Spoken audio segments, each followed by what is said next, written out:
Hi guys and welcome to another episode of the Boxing Coalition. My name is Cam. Joining me tonight, MV2, Arigo Boss, and I think Dan and Kev will probably dive in and out as they usually do throughout the show. Hope you guys are well. Chew, I'll start with you. A lot of boxing this weekend, obviously the Floyd, Mayweather, Andre Berto fight. We'll give our thoughts. I don't really want to spend too much time on it just because I think there's a lot of better fights that occurred that maybe deserve the time. So let's give our thoughts on this fight and maybe finish off quick. What did you think of the fight, Chew? Boring. Berto fights like he's trying to take a shit standing up. The man of 1,000 feints, but never actually acts on one. Mayweather done what he had to do. Good action in very few moments. Didn't really see as many clean punches from Mayweather as I'm used to seeing. He's usually like a scalpel, like a surgeon with a scalpel. Like a surgery scissors. It was just not really, I don't know, he was going emotions. I think one of the most interesting things that happened in the fight was someone shouting to him about his shoes. But King J knows more about that than me. I just thought it was just a non-event. And I kind of sad to go out for someone who's meant to be a legend. I know you don't want to talk about the fight, Cam, but I do want to talk about Mayweather's outside the exploits. Maybe we'll talk about that later, but I just maybe kind of feel that like that overshadowed the fight a bit. I just seen an unmotivated Mayweather, and if that's his last fight, then it's kind of fitting. It's kind of fitting because he's not really gave us much edge of the seat excitement in his last of his career. I think that's a kind of ironic way to go out, and good riddance. Wow, that's disrespectful, True. Why is it disrespectful? He's a half a billionaire. He's the greatest of all time. Skills wise, he might be, but. And really, did you see some of it? Did you see that sweatshirt that he was wearing at the end of the fight? No, I didn't notice it. It was just impressive. Like, he's got swag, bro. I'm enjoying his swag. He's clearly he's called one of the guys, businessman. But I really could give a fuck how much money he makes and what clothes he wears. I give a fuck about the action in the ring, and he doesn't promote whether that's due to his physical well-being or not. Yeah, you know I'm fucking around. I thought the fight was total bullshit. And we were joking around earlier. I think Andre Berto might be mentally challenged when it comes to his ring IQ. Because, what was his game plan in that fight? And the jab. And Paulie was great. Paulie was great as usual as a commentator. He mentioned, all the things that I think a lot of people were thinking. The lack of variance in Berto's punch output, everything was, even though Berto's fast, everything was telegraphed, and Paulie made a really good point. It's kind of like when you play baseball and you have a guy who can throw a 95-mile-an-hour fastball, but it's at the same pace every single time. So Floyd was able to time that from the first round out, and he just dominated Berto. And I thought Floyd looked good. I know a lot of it is based on your opposition, but I thought Floyd looked really good. I thought he looked really smooth, fluid, and obviously he didn't get tired throughout the fight. And there were some cool moments in that fight. A couple of times where Floyd just made Berto look like a complete novice. So, but in terms of the actual quality of the fight, it was bullshit. Yeah, it's all cool when you find someone who lost to Soto Carras and got beat up by Guerrero and Ortiz. And was losing to Lopez. It's all cool to do that stuff, but I'd love to see him do that against a real opponent. But again, most certainly won't. But he ain't retiring. He's just lying, really. But I mean, who does he fight though? Right. Pacquiao. I don't know, but Pacquiao think about rematch. it like this. You say you're going to retire, so when they do come for you, you know, the networks or whatever, and offer you the fights, they'll throw more money at you because they'll think you're retired. That's all it's about for him. He's just thinking about, I could set up another check later down the line. I might not have an opponent now, but there will be one in like a year or two when the P's are a bit lower. You know what I mean? The money's a bit lower. He'll take the offer. I don't want to see him in 2 years though. If he's gone, just go now. I don't mind him coming back and fighting in May against the big opposition like a Pacquiao rematch, but I don't want him to come back in 2 years and just, you know, see all this fucking bullshit again, all this throwing money everywhere, all these cars and all these girls. I don't want to see all that. I want boxing to kind of move on now. No, that's a good point. I agree. Hopefully he gives up. He needs to give up them belts. Let's get them belts to other people, hungry guys. Because I know I'm a Floyd fan, but even me, I've had enough of him. I can't lie. I've had enough of him. I didn't watch this fight live. I fell asleep. Like, before the fight started, woke up in the 9th round, turned it off and rolled over. Couldn't bother. I know. Just couldn't bother. And I only just watched it an hour ago. I only just watched it. I had no urges. Because I knew what the fight would be. It's fucking Berto. He's messing around in there, clowning. Alright, you're clowning, but we don't care. You're fighting Berto. Yeah, and I just wanted to mention, I thought the last 10 to 15 seconds of that fight was fucking abysmal. You know, the last round, Floyd had a real shot to knock Berto the fuck out. And I know this probably isn't his last fight, but for him to go out in that fashion, where you've visibly hurt the guy and you make the decision just to coast in the last 15 seconds of that round, I think that just epitomizes why so many people fucking hate Floyd and hate watching him fight. Exactly, because you know Berto, what I mean? Berto's how ideal. ridiculous is that? Berto was ideal to be the guy to get knocked out. He's not really got that much head movement. Easy to hit. Like, if you want to go out in your last fight and you want to go out on a knockout, like, go for the KO. Go, you know, don't play safe all the time. Especially against Berto. I don't think he, you know, there's nothing to be worried about with Berto, I don't think. It's going to be better one on the pads. True. I don't know if it's just me, but you're breaking up. I think you need to hang up and then call back. Yeah, I'll phone back. Yeah. But Lim, do you think... Yeah, it's true. Roberto looks pretty good when he's on the heavy bag, you know, that's pretty much it. Because he fights one speed. Yeah, exactly. But it's funny, because I listened to Showtime.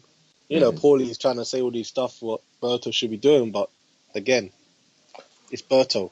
Right? What do you expect him to do? He's never adapted in the ring. He does the same thing from round 1 to round 12. Right. Yep. You know, it's funny how the commentators wanted to act like the fight was this, you know, competitive fight that he had a chance in. Uh-huh. Yeah, what were you going to say, Cam? I was just going to say, I had to step away earlier. I don't know if you maybe answered this, but do you think it's his final fight, or do you think he'll fight again? Oh, no, I think he'll fight again. But I was just saying, if it's not Pacquiao, who's it going to be? Is it going to be the winner of Canelo versus Cotto? I don't think Canelo would be able to get down to 154 at that time period, you know, because I feel like in a year Canelo's going to be at 160. So, and I'm not interested in a Pacquiao rematch. I mean, fuck that. I'm not interested in it. I just think because money making effort and just for, you know, to get hype in boxing again, because the first fight was so big, and obviously ended up disappointing. I could see a rematch happening. I don't think he'd come out of retirement for Khan. I don't think he'd come out of retirement for Thurman. I think it'd just be possibly Cotto. I agree with Canelo. I don't think he'll make the weight, and obviously possibly the Pacquiao rematch. But apart from that, I don't see Mayweather coming back. Can you hear me? Yeah, I can hear you now. Yeah. Oh, you sound great. Excellent. I was going to make the point. I don't know if you guys have ever seen Kevin Hart, you know, the comedian. Yep. Doing pad work. Oh, when he's imitating Floyd. Yeah. I thought I was like Berto. Berto in the fight, because he's like, I can imagine Berto being amazing on the pads with Virgil Hunter. Like, just he's probably like the pound for pound champion on the pads. But when it comes to an actual fight, I don't know, there's something's not there. And it's like, he kind of lands one shot, and then he stops, has a look at it, and he expects his opponent to still be there for like the follow-up. There's just like a kind of, like a delayed reaction with him, like he's maybe like a bit slow. Like he's physically fast, but he's not mentally sharp. Yeah. That's the difference between the two fighters. And did you see the number of times that Berto would just let Floyd circle the ring? There was one instance in that fight where Floyd literally circled the ring 3 times, and Berto just followed him every single time, like a duckling does, following around its mother. You know, it was pathetic. It was moronic. Yeah, Berto was shit, man. Like before the fight, he was saying all that stuff about, have you ever seen a boring Andre Berto fight? And it's like, I actually thought, he's gonna go for it. Fuck it, I was kind of rooting for Berto, but just like everyone else, man, he just let me down on the big opportunity. He just Right. Well, Berto got paid $4 million for this fight. He's not getting the fight on merit. He's getting the fight because Al Heyman likes him. Al Heyman wants them to have a payday. Like, there's $4 million. Clearly, all those millions that you were getting with your HBO contract wasn't enough. Tico in the chat, sorry to interrupt you too. Tico in the chat saying the fix was in. And I almost felt that in some periods. Like, they seemed like they were just like, yeah, you're here just to kind of, let me get my final win and let me retire. There was no urgency in that fight. I totally agree. Yeah. I mean, Mayweather's been fixing the game since he became the cash cow in the sport. I mean, he gets caught taking drugs. Nobody wants to do anything. Thomas Hauser writes an article. Honestly, he could have been listening to Nazi's ether as he was writing it. It was that fucking... it was just checkmate. Everything about it. I mean, the fucking witnesses to him taking an IV wasn't enough. He had to get fucking documents. He had to get Victor Conti. Conti? Victor Conti. He had to just fucking checkmate Floyd. Honestly, as soon as he put the pen down, it just started fucking smoking. He was on fire writing that article, and no one's talking about it. I listened to the Boxing Voice. They must have spent half an hour on it. They had about 2 callers on, and then James, when I says, "Oh, I'm fed up talking about it." Or was it Mario? I don't know. It's like, I'm fed up talking about it. That's the biggest fucking news story in... Imagine if Pacquiao got caught with that. And I'm a Pactard, but imagine if Pacquiao got caught with that. Man, he wouldn't get allowed back into the country.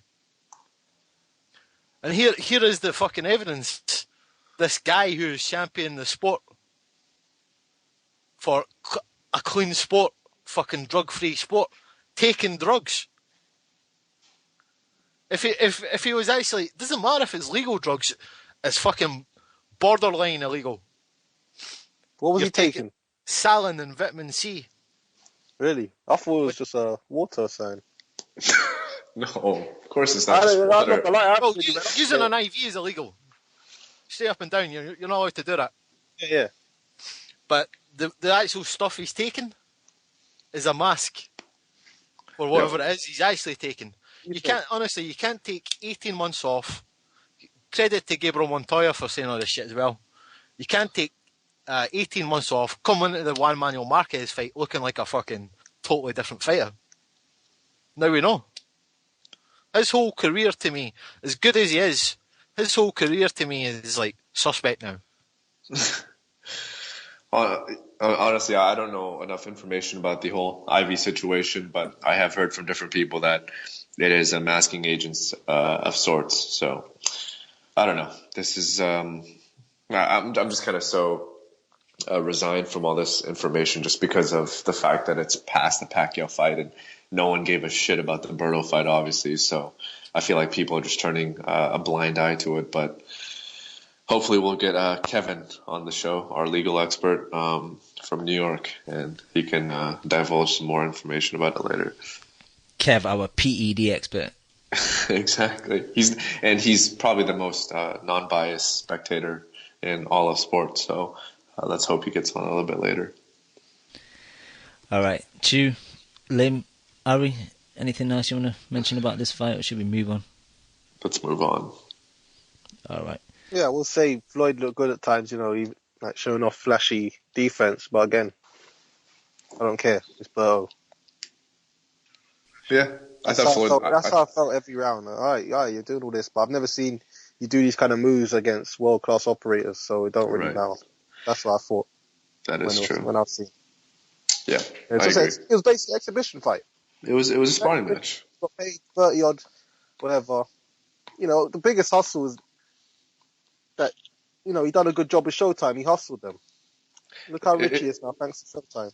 It'd be like a Ronda Rousey fight versus Caitlyn Jenner. That's how I felt about that fight. Yeah. All right, let's move on then. The undercard had George Groves versus Badou Jack. I really enjoyed this fight. I was kind of wide awake. Had a nap before the UK card, so I was feeling good, wide awake for this fight. It's kind of beforehand, it was one of my favourite fights of the weekend, along with the Avalos versus Valdez, and I enjoyed it. It was a good technical fight.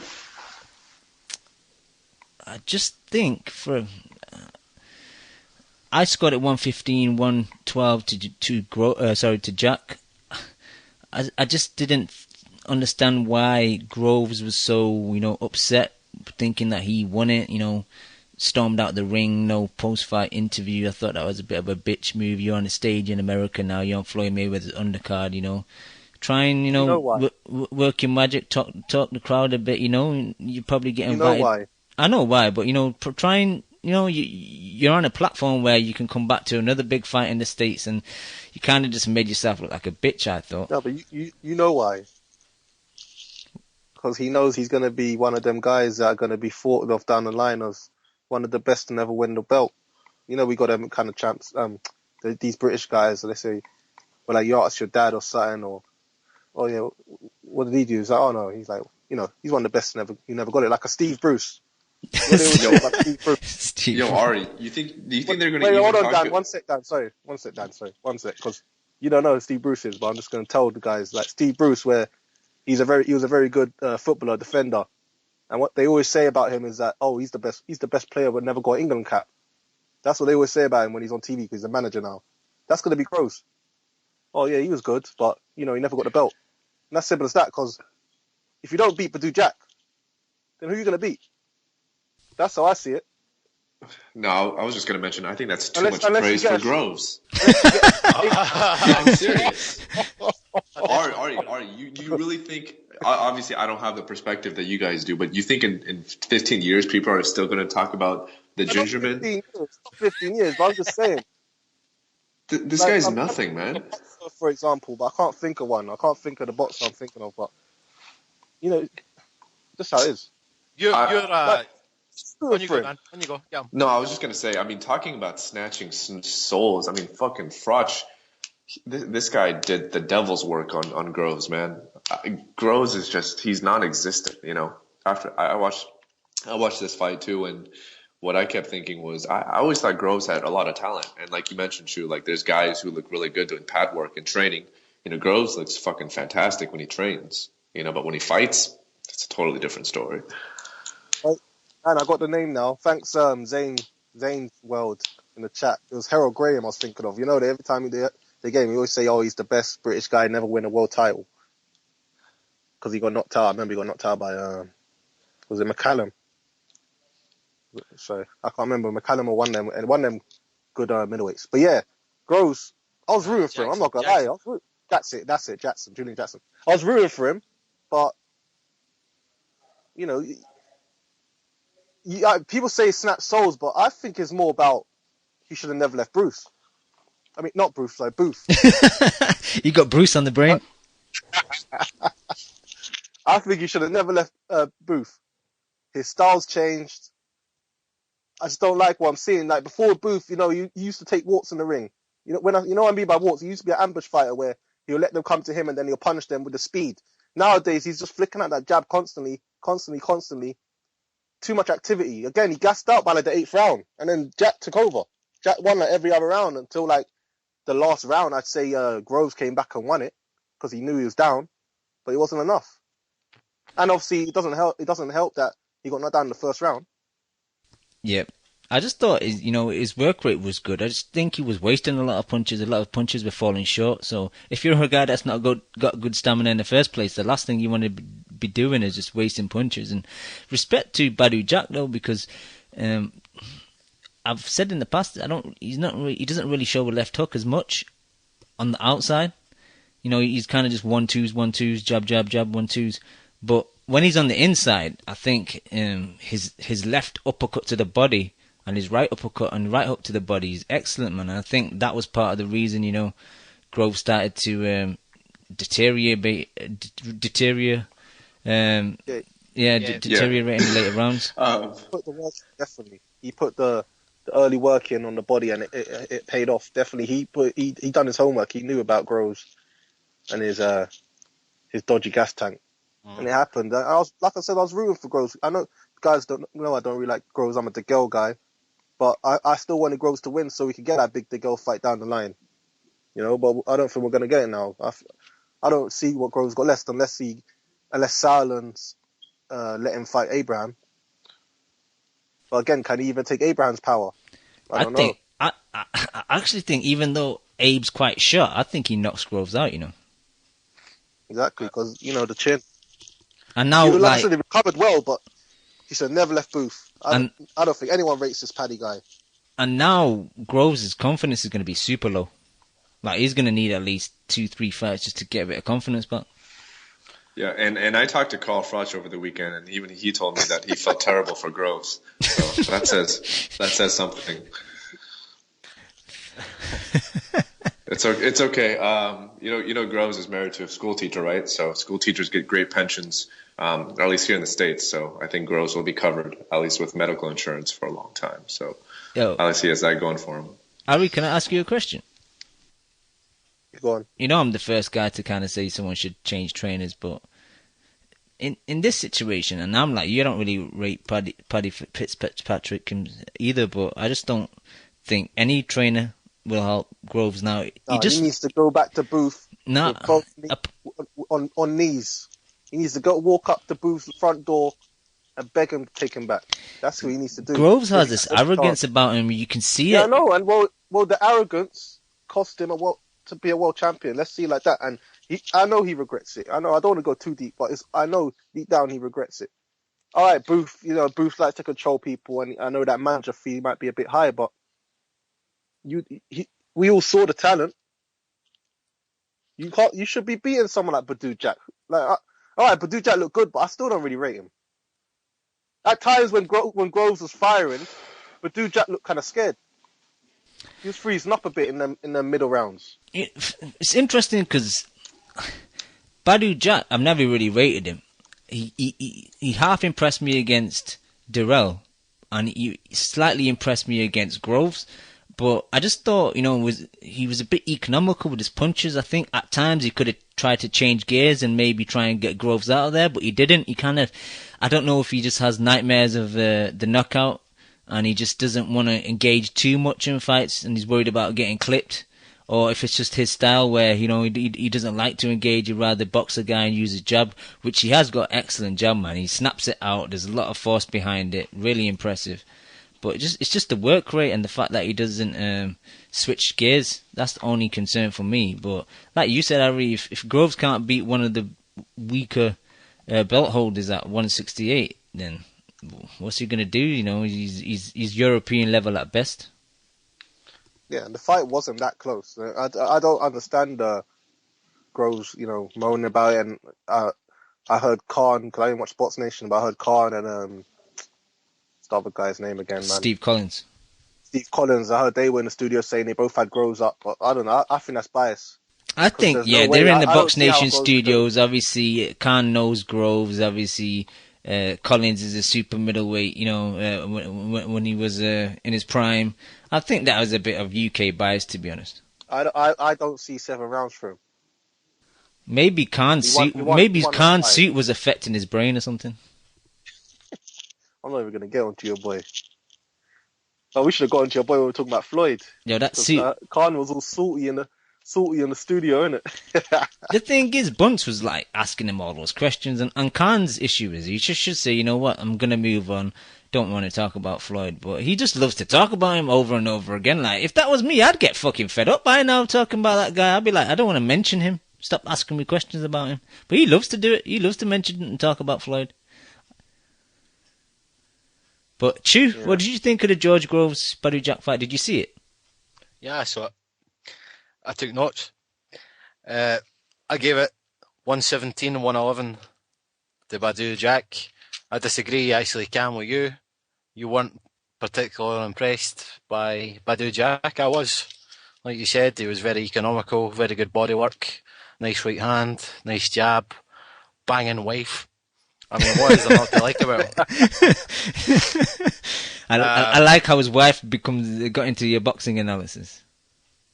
Like she must be Swedish, isn't it?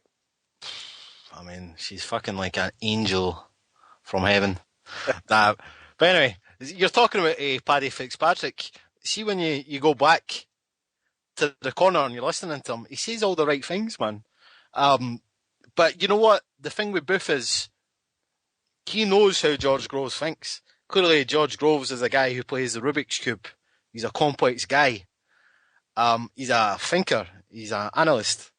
Whereas Paddy Fitzpatrick goes back, bombards him with information for a minute, doesn't stop talking. Just boom, boom, boom, do this, George, blah, blah, blah, blah, blah, blah. And you can see George Groves is like, oh, okay, Paddy, okay. Like, he's trying to absorb it all. He's giving him too much information. Whereas that Booth is like, oh, okay, woosah. Well, calm down, George, calm down. He'll tell him like 1 or 2 things. And then George Groves, being the kind of multi-layered guy that he is, he'll fucking hit it out the park with those 2 things. You know, Booth will say, all right, jab, try and feint him, right hand. And that's what George Groves will do. Whereas Paddy Fitzpatrick is just, maybe he doesn't know George like he thinks he knows George. He's trying to, I don't know, he's maybe too conscious of the camera being there. He's saying what everybody wants him to say, but maybe not what's best for George. See, George Groves, he's got bad punch selection. He throws the wrong punches at the wrong time. See the first knockdown in the first round? He was too low. He's got this annoying habit of being too low, and he always tries to up jab. And he's got like a really, sometimes his jab is shit. Sometimes it's great, sometimes it's shit. But that's his weakness, his jab. And you can get an overhand right over the top of it. That's what Cal Froch's done. That's what even that Scottish guy done. I can't even remember the guy's name. Kenny Anderson. He's like, just come over the top of his jab with the right hand, the overhand right. And you can catch him. And Badou Jack caught him. He caught him twice with the same punch. Like George Groves had a warning, like 5 seconds before the knockdown. He caught him with the exact same punch. What does George Groves do? Throws the exact same punch, the shit jab. The kind of bending. It's not even like he's bending the knees like Babe for the boxing voice says. He's squatting. He's actually squatting and trying to throw an up jab.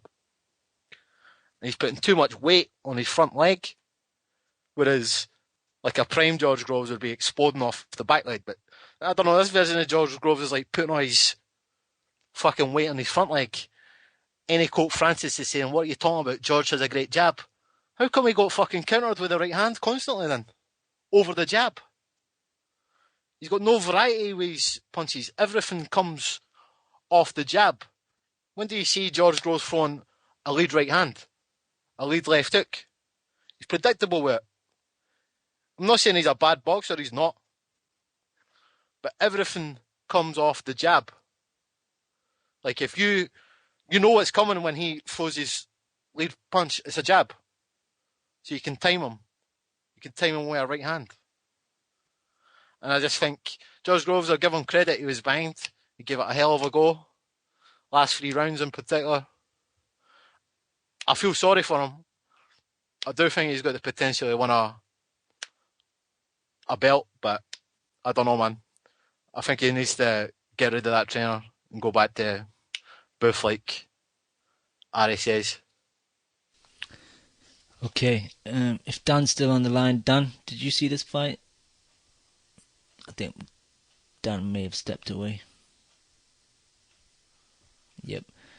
One thing I was disappointed with Jack was he didn't adjust to his stab jab. He kept trying to throw it throughout stab jab to the stomach. He kept trying to throw it throughout the fight, and Groves was countering him with the right hand, and at no point did Jack think, you know what, I'm going to stop throwing this punch, because it wasn't as effective as I've seen in other fights, just because obviously Groves are countering him with it. So I'm thinking you either stop throwing it or mix it up, do jab to the head, jab to the body, or body into the head, so you're not as predictable. It just seemed that the stab jab to the stomach was just too predictable, and Groves was just countering over it. Obviously, it doesn't really matter now because he won the fight anyway, but maybe just something that Jack needs to work on a bit. Ari, Chu, anything else about this fight, or should we move on? Yeah, I thought. I don't think Jack realised, but he actually hurt Groves a couple of times to the body. Did you notice a couple of times where Groves kind of backed off? Yeah. Yep. But yeah, I just don't know, man. He's still young, so he can still do something, but I don't think so. He has to change trainer. Yeah. You know, to me, I think age is obviously important in boxing, but I feel like also your actual experiences and what kind of fights you go through, it indicates everything, you know. I think maybe after the first fight, after the Froch fight, after the second Froch fight, you know, at that point you could give him excuses, but it's been like 3 to 4 fights now, right? Yeah, but to be fair, both Froch fights were close. Yeah, the second fight, it was close. It was like 1 point either way, and then obviously the knockout punch is, you know, it's a great punch. Right, and, but but since them two fights, he didn't look good in his 2 warm-up fights. That's why we knew this would be a tough fight for him. That's what I'm saying. I think he's done. Man. It's just a style change. I don't understand how his style's changed so much. And I don't know why he's changed it so much. I don't know why he's tried to become this aggressive fighter instead of doing what he used to do. You know, he used to rely on his athleticism, the way he used to ambush fighters, similar to a David Haye, because obviously they both had the same trainer. That's how he used to fight. But I don't know why, since he left Booth, he decided he wants to be more aggressive and more TV friendly, I guess, but it didn't help. It hasn't helped his career. Yeah. Where's is Chemo on Suicide Watch? Yeah, I think. How's he doing? I think he has a nurse just attending to him. Did you guys find a good suicide center in Abu Dhabi, or do you want me to do that? We had him signed up for 7 days just to be on the safe side. If you guys need some additional money, I'll put some in. That's really important. So I don't want that to. The Pray for Chemo fund. Exactly. Did you see the fight, Dan? I did. I actually saw it. Were you impressed with Jack, or do you just think Groves is that shit? Cam, I can't. I don't think I can ever be impressed with Badu Jack, because the only thing I think about is him lying face first on the ground in that one Showtime fight. So, yeah. I mean, I think his career is certainly commendable. I think he's certainly a lot better than I ever thought he was going to be, but he's too basic for me. He's got a good jab. You know, he does things pretty well, but he's never going to be, you know, world class. So, and Ari's boy, DeGale smashes him too. So, I disagree. Actually, I think that'll be a close fight. Yeah, I don't think so. Why? Because DeGale does everything Jack does, but better. You know. Actually, no, I disagree with that as well. What does Jack do better than DeGale? Jab. I think DeGale has a really good jab. He does, but Jack's better. I feel like Jack uses his jab better, more, but I wouldn't say better. Yeah. Actually, I don't know. Maybe the jab. All right, maybe the jab. But other than jab, I don't see anything else. Oh well. That's a bum division, anyways, man. That 168 is dead man zone. We might see that fight as well. They're both Heyman. So. Right. What belt does Jack have, and what belt does DeGale have? DeGale has WBC. IBF, and Jack has WBC. Oh. That'd be a good fight. I think the Gale punch is kind of wide. You know what? I've been saying that for the longest time too, True. But he gets away with it. That's just a part of his style, and he does it well too. Like he camouflages that shit. You know. He does. He's very good at it. But I think Badu Jack punch is quite straight, and I don't think he's really got the power to kind of get rid of the Gale. But he's got enough power to keep him honest, and it'll be a good fight. Do you guys see the Gale fight and Groves fight actually maybe happening, or just no? Oh, no way. No, because Groves wouldn't take the smaller share. Wouldn't let him. Which is ridiculous. Let's not forget, he was supposed to fight DeGale. Well, Hearn offered him to fight back in May instead of taking the Jack fight for the vacant IBF. They had an agreement with Darrell to fight the winner instead, but Groves wouldn't take the fight because he wanted like a crazy split, and I think he wanted it like at least. This is me just saying it, but I think he wanted at least $5 million for it. So he like kind of he outpriced himself heavy. That's why DeGale's laughing at him right now, because I just seen the sign on Sky Sports where DeGale was interviewed by Ed Robertson. He was talking about the fight and was saying about how it's funny how tables turned and stuff like that. And you're saying, Groves could still get a fight, but it's 90 split, 90-10. Did you see that cheeky tweet he put out after the fight? Yeah. I know why he's doing all that, and I don't mind him doing all that, because when DeGale, after he got that close decision versus DeGale, and DeGale's fight on Channel 5 and that, Groves was taking a piss on Twitter. When he was saying he was fighting in like leisure centres and Channel 5 and stuff. Yeah. Yeah, he's saying in shopping centre and stuff like that. So yeah, it's all about his game revenge. They don't like each other, So the table returned. Yeah. Quick question again for you, Ari. Looking back, if Jack wouldn't have beat Darrell, do you think Groves' style would have beat Darrell, or do you think that's another fight he would have lost? No, I think he would have been. Yeah. The Jack fight, even though he lost clearly, yeah, but it was still kind of close. I was surprised it was a split. Don't get me wrong, but it was an 8-4, 7-5 kind of fight. But of course, there were extra knockdowns, so it's like, Yeah. It was like an 8-4 fight. What about you, Lim? If Groves would have fought Anthony Darrell, do you think he would have beat him? Yeah, but I could also see Darrell knocking him out. Because he is chinny. Yeah. Let's stop talking about bums today, man. I just feel like I have too much bums in my ears right now. Berto and then Groves, like fuck. It's bum overload.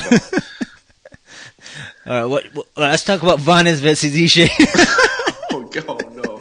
Hey guys, I have to leave. I'll talk to you guys later. All right, then you pick a fight then. No, let's talk about it. Fuck it, let's get it out of the way. Now, I want to touch on the Salido versus Martinez first. Yeah. Did you manage to see that? If you want to let me go first, I know this may sound sacrilegious, but I actually wasn't that entertained with the fight after 5 to 6 rounds, just because I felt like it was the same shit over and over and over and over again. I'm not a big fan of fights when neither fighter really adjusts when there's clear opportunities for them to do so, and it's in their benefit to do so. I think Salido is way past his fucking prime. If you had the old Salido in there and he was accumulating that kind of, damage on Martinez, he would have gone him out there a long time ago. Obviously the decision was bullshit in my opinion. I felt like Salido won the fight pretty clearly. But I don't know. I'm not interested at all to see these guys rematch. They're way past their fucking primes. And it was sloppy, man. The fight was sloppy. I have to tend to agree that I enjoyed it. I thought it was a fun fight to watch, but after 7-8 rounds of just one guy swinging away and one guy trying like on the back foot looking uncomfortable, it gets a bit boring to watch. Having said that, I still enjoyed it. It was one of the better fights of the weekend, but I totally I totally understand your point about, same shit just for 12 rounds. I have to commend Salido's work rate though. Like, people have been talking about afterwards, is he back on the juice, man? Because where does he get that stamina level from? It's just awesome. He's like a little pit bull, man. It's like you can't, he just keeps coming forward. There's nothing you can do about it. Yeah, but to me, it's that gets really old though. If you can't change up your style at all, when there's just opportunities just waiting for you, you're just going to use that same game plan for 12 rounds. Like, come on, man. And regarding him juicing, I don't know whether he's not, but at the same time, Salido's style, it's not like he's not like a Canelo, right, where he puts everything behind all of his punches. He's very fluid. So it's not like all of his punches are forcing or taxing him to the same degree that another person would. So. Oh, that's true, but his style also lets him eat a lot of punches, and taking punches saps your energy as well. Yeah, that's a fair point. Definitely. Chu, your thoughts? Yeah, it's funny you mentioned Salido on PADs. I would be waiting for a syringe when he gets backstage. I would be testing him immediately. He looked completely like a machine in there. Like he was just walking through Martinez's shots. Great fight, don't get me wrong. I see what you guys are saying in terms of like technique. It's a bit sloppy, but I think, when you compare it to like the Mayweather Berto, there wasn't like a lot of clean punches in that fight. And I don't know, with boxing recently, I've not seen a lot of fights with clean punches. And there's something quite refreshing about guys who just wanted to kind of just fuck technique out the window and just kind of throw down toe to toe.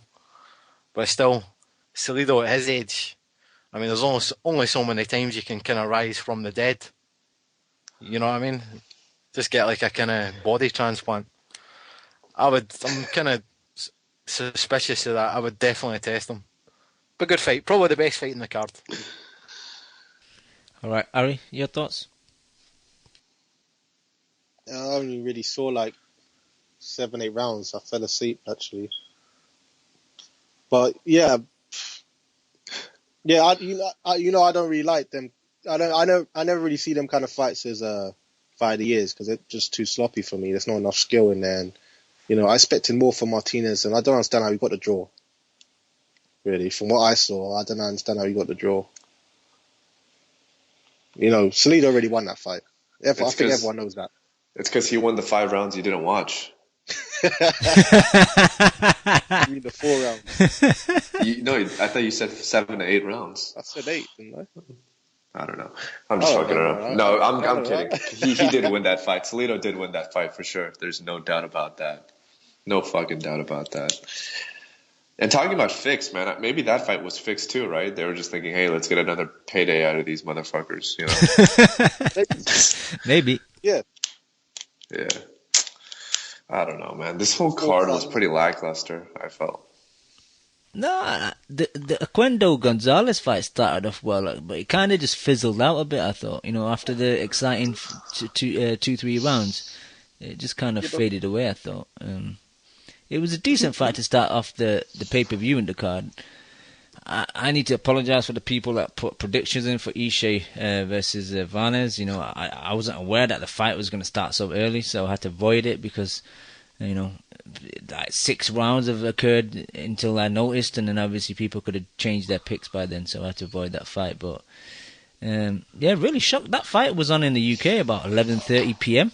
That's the first time I've ever seen such a I won't say a big fight, but like 2 named guys, especially Vanez. I think like if you look at Vanez's resume, he's got some decent names on his resume. To fight a fight to start so early, I thought it was quite a unique experience, and I enjoyed the rounds that I did see. I didn't go back and watch the rest because I got called into work today. I'm normally off on Mondays, but I had to go into work, so I didn't get a chance to go back and watch. But the rounds I did watch, they were exciting. Both guys were throwing clean punches, landing clean, and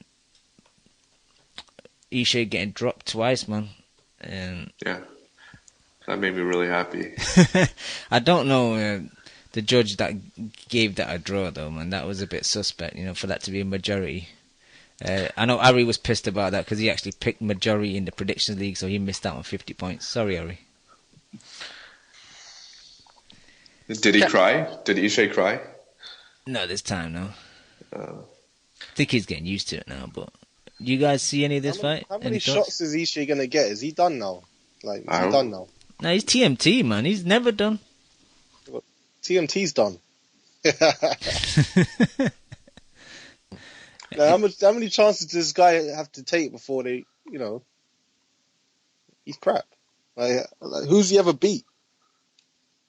Oh, Bundridge. A Bundridge. Jesus. I'm actually looking for his record right now as well. I just clocked. He's got no win. He's got no good wins. Holy shit! Did Adonis Stevenson fight this week?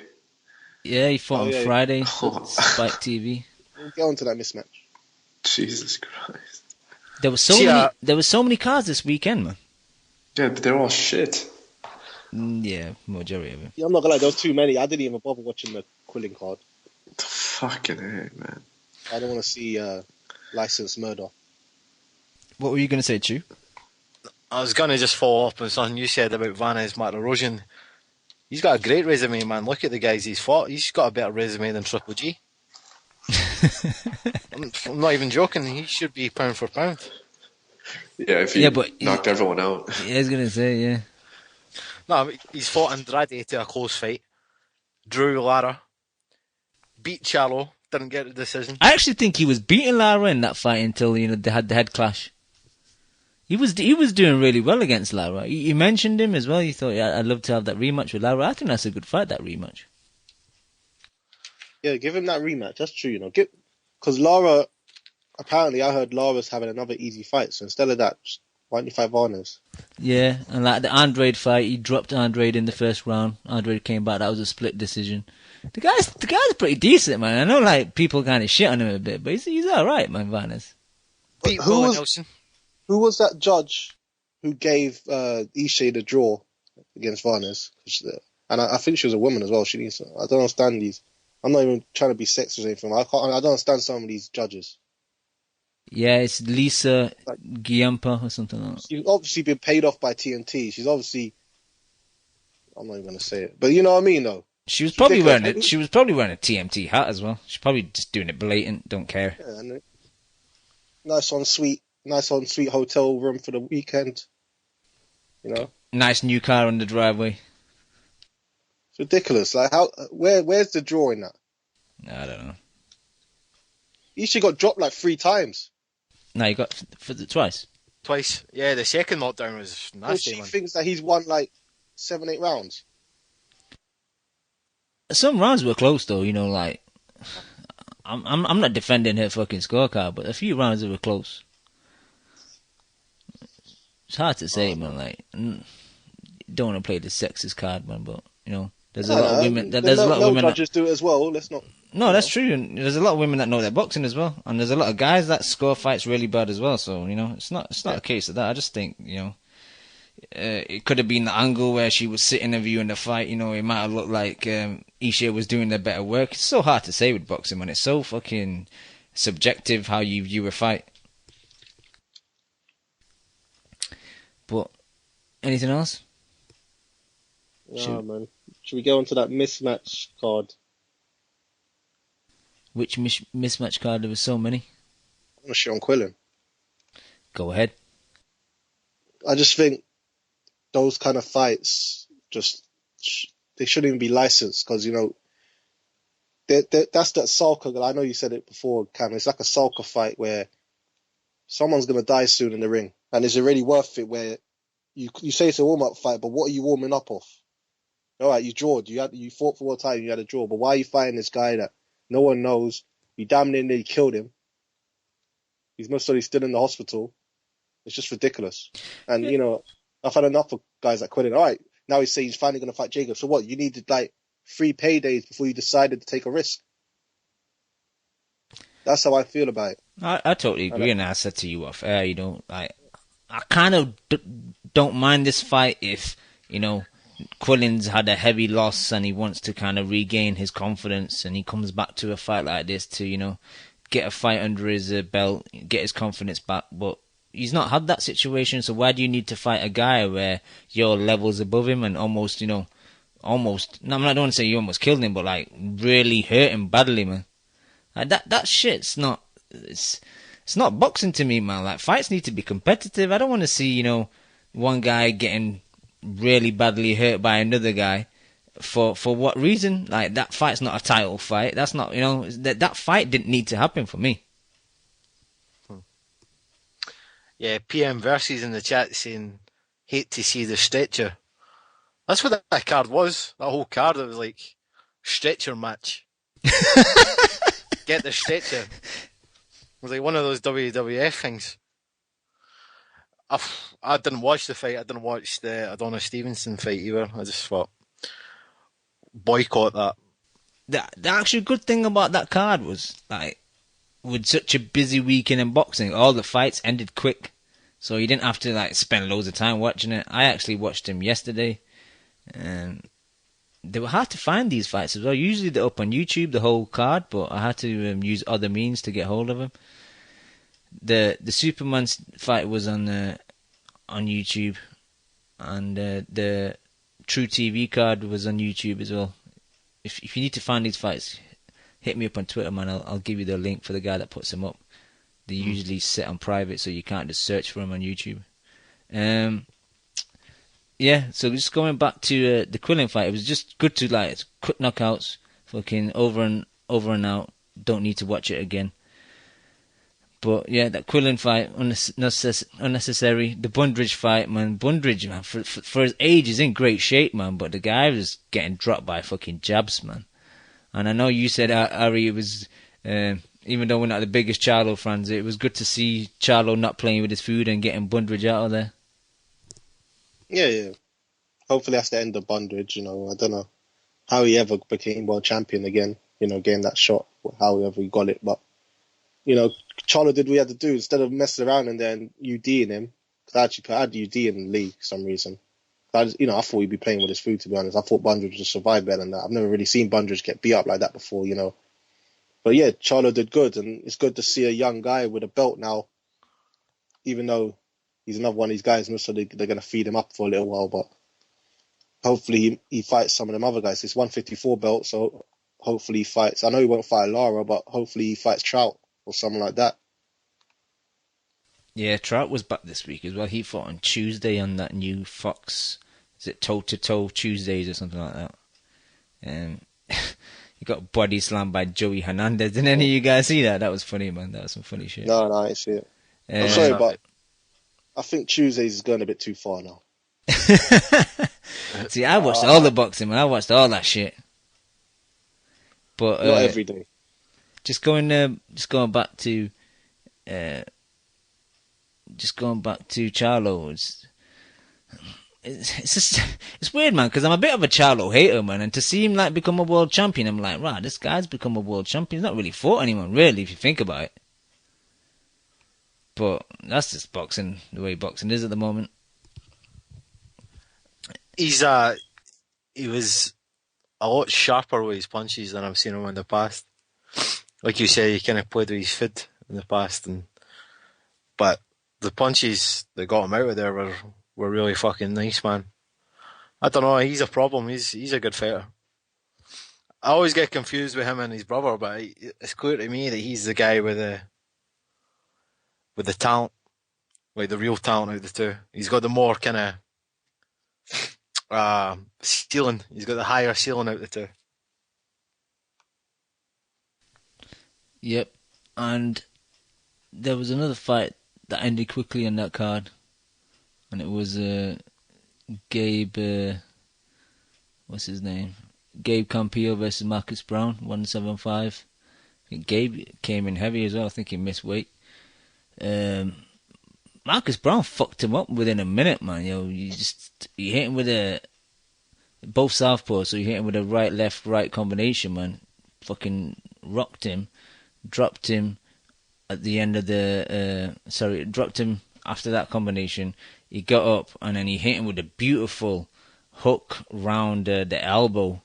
And at first I thought maybe Campillo quit, but when I saw the replay, just the accuracy and the power that you got into the punch, the torque he got into, I just thought, fuck man, he probably maybe broke a rib, because soon as that punch landed, you could see him visibly on Campillo's face that that shit hurt.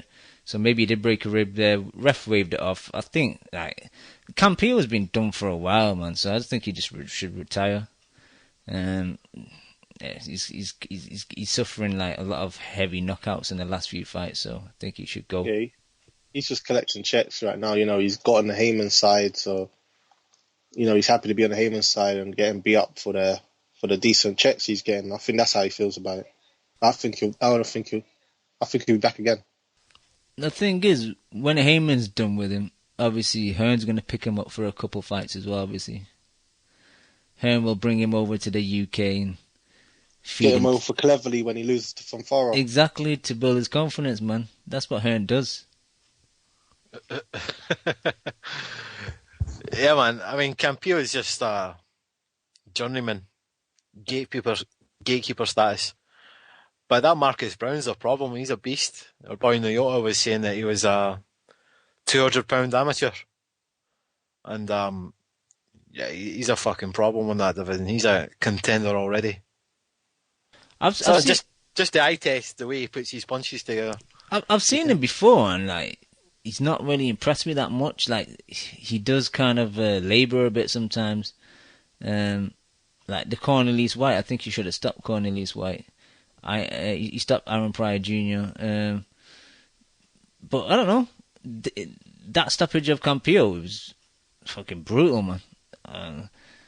I think he needs to take another step up now. Try and gauge what level he's at, man. Because I agree with you, man. He's passing the eye test, and let's see him against some better opposition now. All right, let's move on. So neither of you saw the Canada card, then, yeah? No, I saw it. Oh, did you I see saw it? Stevenson. Who else was on that card? Errol Spence versus Van no, Heerden. I saw the Errol Spence fight. No, I missed Spence. Because that was around the same time as Sky, innit? Yeah. All right. I saw, but no, that wasn't Sky. That was. No, I'm saying it was around the same time. So No, that was on Friday. This fight was on Friday. Oh no, sorry, I was out. Yeah, I was out. Yeah, Spike TV let us down. They fucking replayed this fight on Saturday night at 10 o'clock when the fight happened on Friday live about 2 a.m., 3 a.m. in the UK, man. We've kind of give props to Spike on previous episodes, man, but they're fucking letting us down these days. Spike don't have a HD channel in the UK either, so I just watched it on YouTube in 720p. I thought, what's the point of watching it on fucking normal terrestrial TV? It's not even 720p. I'm a stickler for my quality. Let's talk about... So, you saw the Stevenson fight? You saw that, Ari, yeah? Yeah, there wasn't much to it. There wasn't much. Is it just me, or is everyone getting fed up of these? It's the champ versus the Rocky story. It's like everyone's doing it. All of them are doing it. It's the Rocky story. It's the guy from the small town. He's going to try and beat the champ. He's going to make his small town proud of him. And it's like, fuck, man. How many times can he sell the same story? And they're starting to sell it. They're doing that. They want to do that with Wilder now as well. Where this perfection fight still hasn't been signed for some reason. Well, Stevenson, I just don't know. Again, you're champion, whatever. But why are you not fighting legit top 10 opponents? All right, you can't fight Kovalev, but at least fight some top 10 guys. Kovalev's over there. He's at least fighting top 10 guys. Why can't you fight Pascal? You're both Canadian, Haitians. It would sell, I'm sure, in Canada. Why won't you fight him? That's a natural fight. I just don't understand it. And then he's in his post-fight interview, he's talking about Kovalev and stuff. It's like, well, at least Kovalev's fighting better guys than you. I was a big Stevenson fan, man, but I'm very upset with this guy. Very upset. Come on, man. Guys like this, Carl Pensy, whatever his name is, Biko, who's a bloody super middleweight, he just lost, he lost to every good super middleweight he fought. How is that a good win? Zuskowski, whatever his name is, never heard of him. From Ferrara, all right, that was a great fight. That was a good fight. But that's the last good guy he fought, and he struggled at times with that fight. So fight someone good, man. I totally agree. I think Adonis Stevenson is protected. You know what it is? I don't know what it is with Stevenson. He's old, and he's just looking to make as much money as possible and get out. That's all it is. He doesn't want to fight the best and have problems. He rather fight weak opposition, make more money. Because he's old. He's 37. His prime's going soon. Yeah, I agree. But, I mean, No, you're right. He arrived in the game late. Yeah, I mean, I agree, but he's not the only one.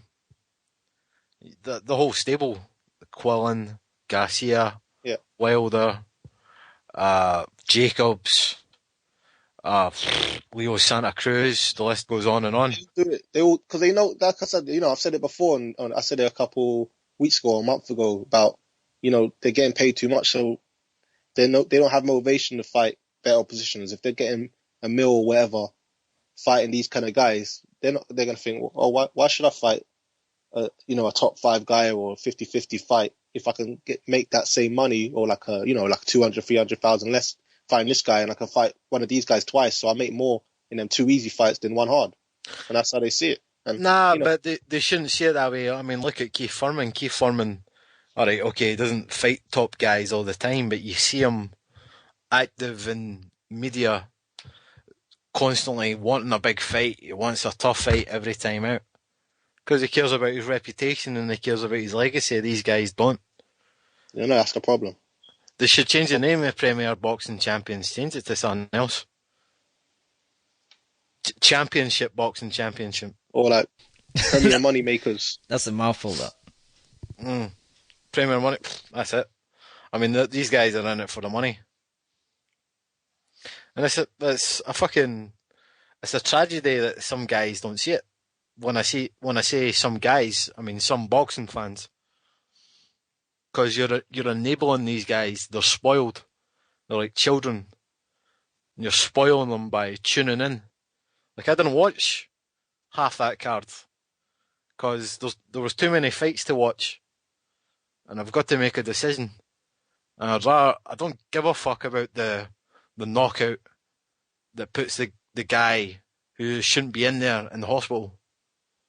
That's not a fucking fight, man. That's grotesque. I don't want to see that. I agree. Danny Yankee in the chat said Premier Bums versus Champions. PBC. Okay.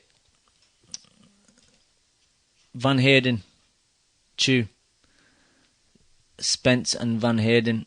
Very one-sided fight. Spence looking good again. Another guy that I think needs to step up now. He's kind of dealing with these level of guys quite easy. What do you think of his performance? Great. This guy's he is the truth, like his name is. No one beats him. Apart from maybe Kell Brook. I don't know why. I've just got the funny that Kell Brook has got the style, the right hand to test him. Like, that's the fight I would really want to see, Kell Brook against Errol Spence. I think he beats Furman right now. That's a big statement, too. In the past, I've said that Furman beats him, but after watching that fight, and I know it's Van Heerden, I know it's a guy no one's heard of, but that guy was tough, never been stopped, never been knocked down. Van heard of. Nah, Chew, come on, you contradicted yourself there. You can't say like he beat up Van Heerden that no one heard of, and then say you can beat Keith Thurman. Like, Keith Thurman's beat decent opposition. I'm basing it on the last fights. Yeah, I can see why Chew's saying that. I've changed my mind after watching Keith Thurman's last fight, and I'm watching Errol Spence's last fight. Errol Spence is getting better every time I see him. Keith Thurman's getting worse every time I see him. That's the sad reality. I can actually see why you would say that. I just think Thurman's changing his style a bit. Why he's doing that, I don't know. But I can see where you're coming from. I just think I would like to see a big guy at the weight with a big right hand. against Errol Spence, because I mean, I've not really seen his chin tested, and that's the question. Well, this fight Has he got a set of whiskers on him? this fight won't test his chin, but like Local Mexican in the chat said, and I think we've said it in past shows, Spence versus Bundu, I think that would be a decent fight. You know, I think that would if you can stop Nah, Bundu, fuck or you don't like that fight. I don't like that. Why not? I just don't like it. No, you want Bundu to get saved for Kell Brook. That's why. Nah, man. Nah. I'd rather see like a Spence versus Devin Alexander. That's a good fight. Yeah. I think he's Devin. ready for someone like that. I think Devin's a bit mentally done now, though. You know. Yeah, I know. But that'll be, you know what? You can't even trust Devin because he'll get in there and just freeze up like he always does.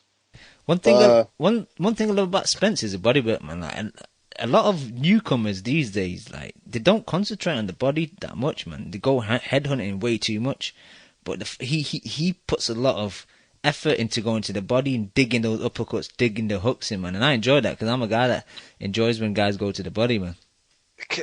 Right, forgive me for asking, right? I bet you say something really obvious to me. I'm just a bit of a brain freeze. I've never seen a southpaw that attacks the body like that. Yeah, Give me a name. I don't know. My mind's kind of gone blank a bit. Put me And on I'm the sure spot. it doesn't really matter about stance or anything like that.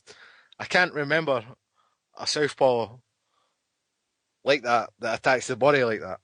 Yeah, It's crazy. no, it's good to see. He's got a kind of strange way of blocking shots as well, man. He's using his elbows, he's using his hands, he's parrying it. He's multifaceted with his defensive work as well. I think he's the bee's knees. He's great. He's the truth. He is the truth. All right, my boy Kev Horns jumped on the line. Are you there, Kev? Oh, yo, Kev, if he's the truth, he needs to step up ASAP. Yeah, Kev, we've discussed a lot of stuff, a lot of fights. You just, whatever you want to talk about, just go ahead. Any fights that I'll start interested with you? Spence because I like Spence, but this Van Harden fight, like, I know people talk about Guerrero, Devin Alexander. Like, I think that's barely a step up because those guys are faded. I guess maybe Alexander because it gives him a southpaw look, but that's supposed to be a little crafty, but I think that fight will just be unentertaining and boring. I mean, at this point, like, no one's fighting each other. Why not just step up and fight one of the big boys? You know, one of the top guys. I doubt Brook is going to fight him, but put him in there with a Thurman, a Porter, or Garcia, or one of the other guys. Put him in the top guys. Like, what's the point of giving him another gradual, slow step against another guy that he's going to outclass? He's got all the physical tools, and I just have no desire to see him against a washed-up Guerrero or something like that. I mean, maybe Algeria I would watch, you know, because Algeria showed that he was kind of fresh. That's a good shout. Algeria. Yeah. But Algeria, for his career, he'll probably want like a soft touch, try to get back in the win column, you know? Yeah. Yeah, man. I'd like to see like even Zane's World in the chat. Spence versus Provodnikov. Somebody like that. What do you think, Kev? I'd be cool to see if he's sturdy enough. Yeah, I want to see his chin tested. I don't think a guy like Algieri can test it. All he would do is give him rounds. See what a guy with a sturdy chin does, how he stands up. You know, I like what Ken said. He does go to the body. And you know me, I'm a big body puncher. Like, I like that style of fighting. That's why I liked Canelo, Valara, and stuff like that. So I would like to see how he does against the guy who could take his punch as well as hit back. So I just don't think, like, I don't know. I just hope it's not like a Guerrero, a Collazo, or some fucking bullshit fight like next. It's time to really start fast tracking and let's go. Let's see him in a competitive, aggressive fight. I want to see Errol Spence versus Bradley Skeet. Oh, versus who? Bradley Super Skeet. Oh man, man. I tell you why I don't want to see ever again is George Grove, and that motherfucker hurt my feelings, man. Kev, your line's getting really bad. I think you need to hang up and call back. Kev got that bum internet. Yo, Judge Groves is getting a lot of hate. I mean, he lost a close fight against a good opponent. He's going to come back, I think. I think he's going to win a world title. He's not going to win now. His confidence is gone. His confidence is gone. You don't think so? Hell no. Are you honestly trying to tell me he can't beat Arthur Abraham? Is he a world titleist? Yeah. WBO. Oh my god, then I'm going to have to reconsider how I view the sport. Shit, what's next? Can I be a world titleist? Yeah, why not? 154? Oh wait, no, I'm actually 174 right now. I just have to drop 6 pounds and I'll get that fucking title. That's bullshit, man. Groves, maybe he can be. Like I say, Groves has a lot of flaws, but he's better than Abraham. Yeah, but come on, what exactly are you trying to, like, what accomplishment is there by saying that you're better than Arthur Abraham at this point of his career? Like, what are you really saying about Groves at that point? There's Basilius in the chat saying Abraham is actually rated the #1 super middleweight by Ring Magazine. That doesn't mean shit, though, does it? Then fuck Ring Magazine, then, because they're a bunch of bullshit, then. That's so, yeah. You know? Like, I'm just saying, I mean, think about it from this perspective. If you can go based on titles, but what exactly are you saying about George Groves if all you can really come up with is him beating Arthur Abraham? I mean, like, what does a world title mean at that point? You know, because we all know that Arthur Abraham isn't a worthy titleist, so that doesn't mean anything. Yeah, but is Badu Jack a worthy titleist because he couldn't beat Andre Ward? Yeah, but that's a different point, though, right? You're comparing all these guys to the gold standard. I'm just comparing Arthur Abraham, who's just not even a worthy top 10 opponent in my eyes to begin with. You know, they're all paper belts apart from Ward. Exactly, which is the bigger problem in boxing, obviously, right? If George Groves wants to say to his fucking grandkids, "I was a world champion," but I mean, at least he's got a root there by beating Abraham or some other paper champ. Only world title Groves can win is the IBO. Whoever has that, I'm sure Groves will be able to win that. Yeah, but back to the Errol Spence. I know I'm a little late, but wasn't I the one in Spence's last fight? I was hyping up Errol Spence like a motherfucker, and weren't you a little bit dubious about that, Chew? You remember it was the Porter Broner undercard? Yeah, I mean, my words exactly was he's not fought anyone.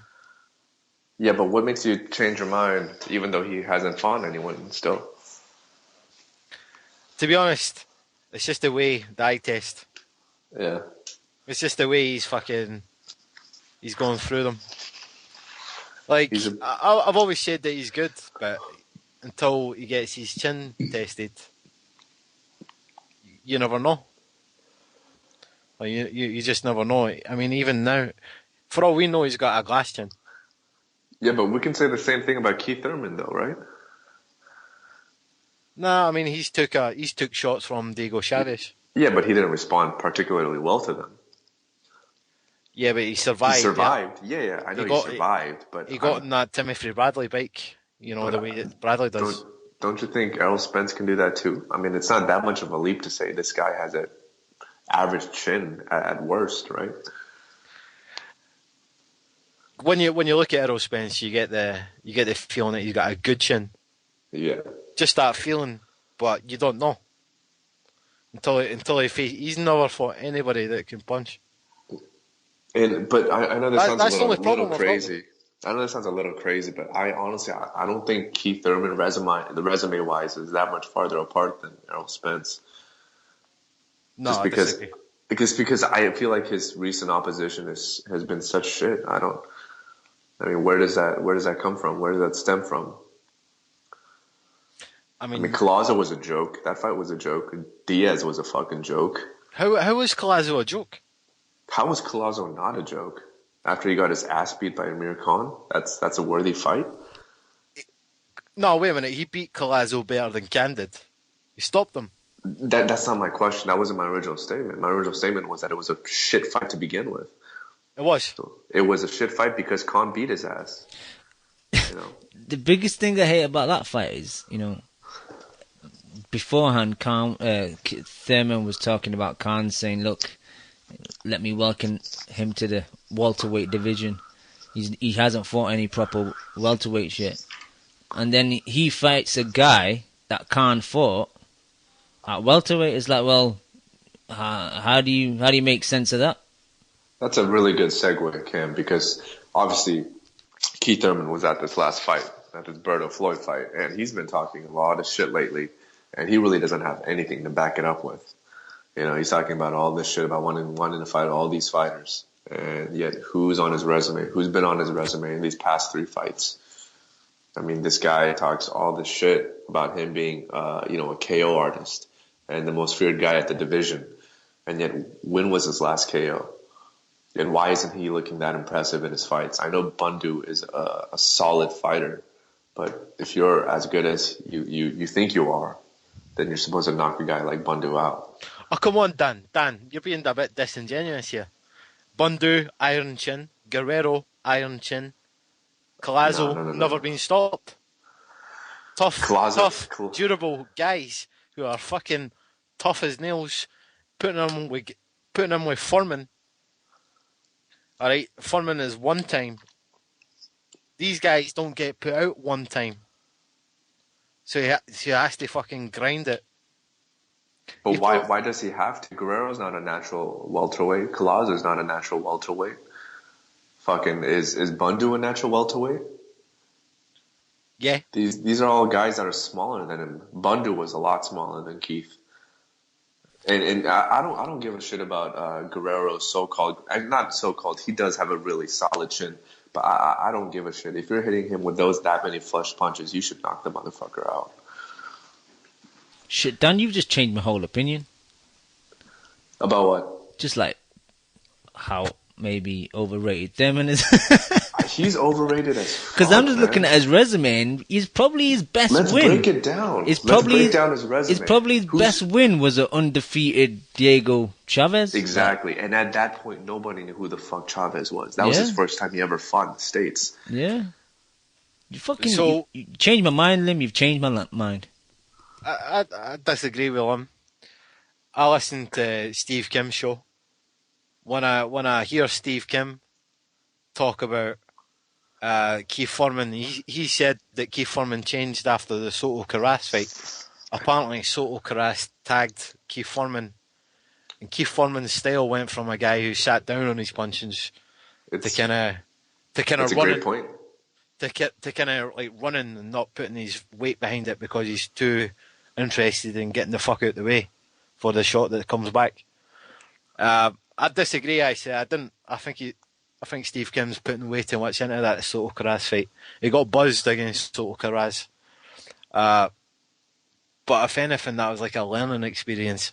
You can't just sit down and blast everybody out. It's just not going to happen.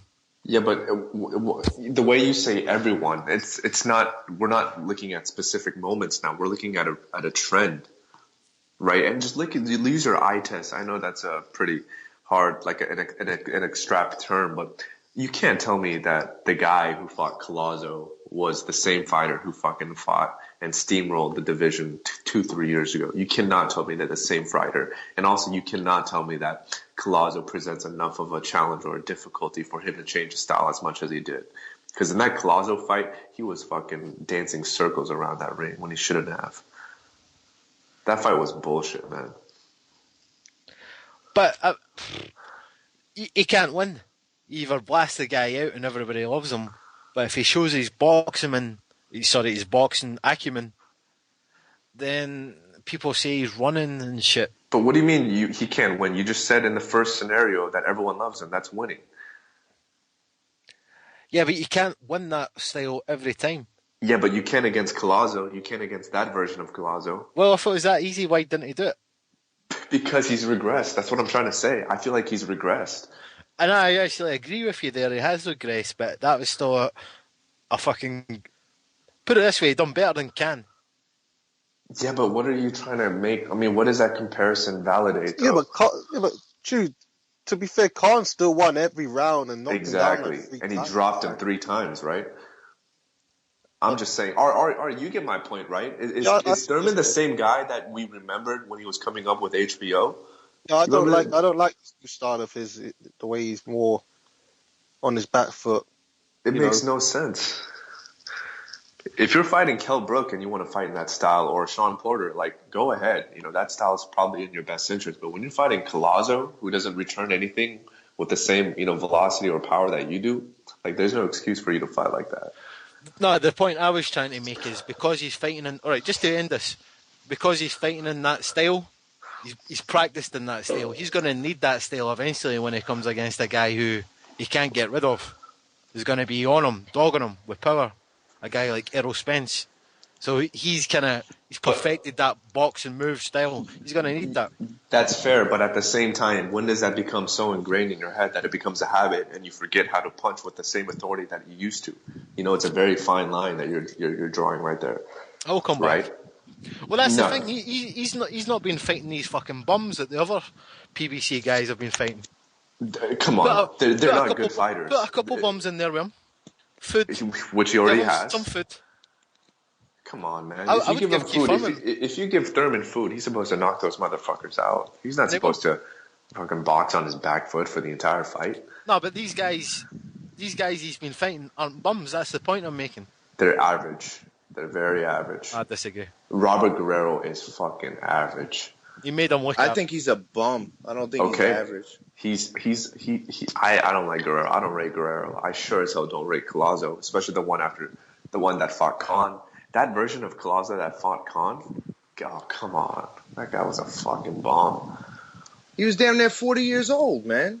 What about Bumdu? Come on, man. That style. Nah, fuck off. Bumdu. Alright, maybe I'll give you Collazo. It's in his name, Chew. It's in his own fucking name. You guys have seen Bumdu like he is an actual bum. No. Because he is. Stylistically, he's a bum. So he's good because he's sturdy and he doesn't get knocked out? Was he competitive winning rounds or anything? Or I don't know. He laid the blueprint on how to get to Keith Furman. He never actually got them. Didn't Diego Chavez and Soto Carras before him rock him and get him on his bicycle? Yes, for a round. For a couple rounds. rounds. And then normal service resumed. Yes, but that's, to me, that's more successful than laying this so-called blueprint of yours where you're not winning a single fucking round and you're in someone's chest. Is that some kind of blueprint? Is that a successful game plan? Yeah, he had no sustained success. He didn't have 1 minute of winning a round. He won a minute of that round. That didn't happen. I think maybe we talked about this too much, but were you guys talking about Thurman Spence? That fight should be made ASAP. And I think, I don't know, call me batshit crazy, but I'd pick Spence in a 50-50 fight against Thurman right now. I disagree with Kev. I don't think that fight should be made next. I think Thurman Porter should be made next. Hey, but Cam, let me ask you. I know it shouldn't be made, but do you think that Spence would beat Thurman? What kind of chance would you give Spence against Thurman? That's a tough fight, man. I'm high on Thurman, but I'm probably think about all the body work that Spence. Yeah, exactly. I'm probably Thurman. even higher on Spence, and and I think southpaws are always a bit more difficult to to fight, especially for guys that are so used to fighting orthodox guys. And Spence, I think out of all the guys, Spence beats Garcia or Porter probably easier than Thurman, maybe. The thing is, and you want to talk about Thurman and honing these skills on his back foot and whatnot, but I don't think Thurman's a good fighter on his back foot. What does he do well on his back foot? What does he do? He mitigates all of his strengths when he's on his back foot. That power is his main source of output. That's what makes him a good, A-class fighter. But if you take that out the window, what does he have? put it this way, Chew, and I guess Lim's kind of saying it too. When Thurman's on his back foot, it's because he's put on his back foot. He doesn't go there willingly. Like he's put on the defensive. He's forced to get on his back foot.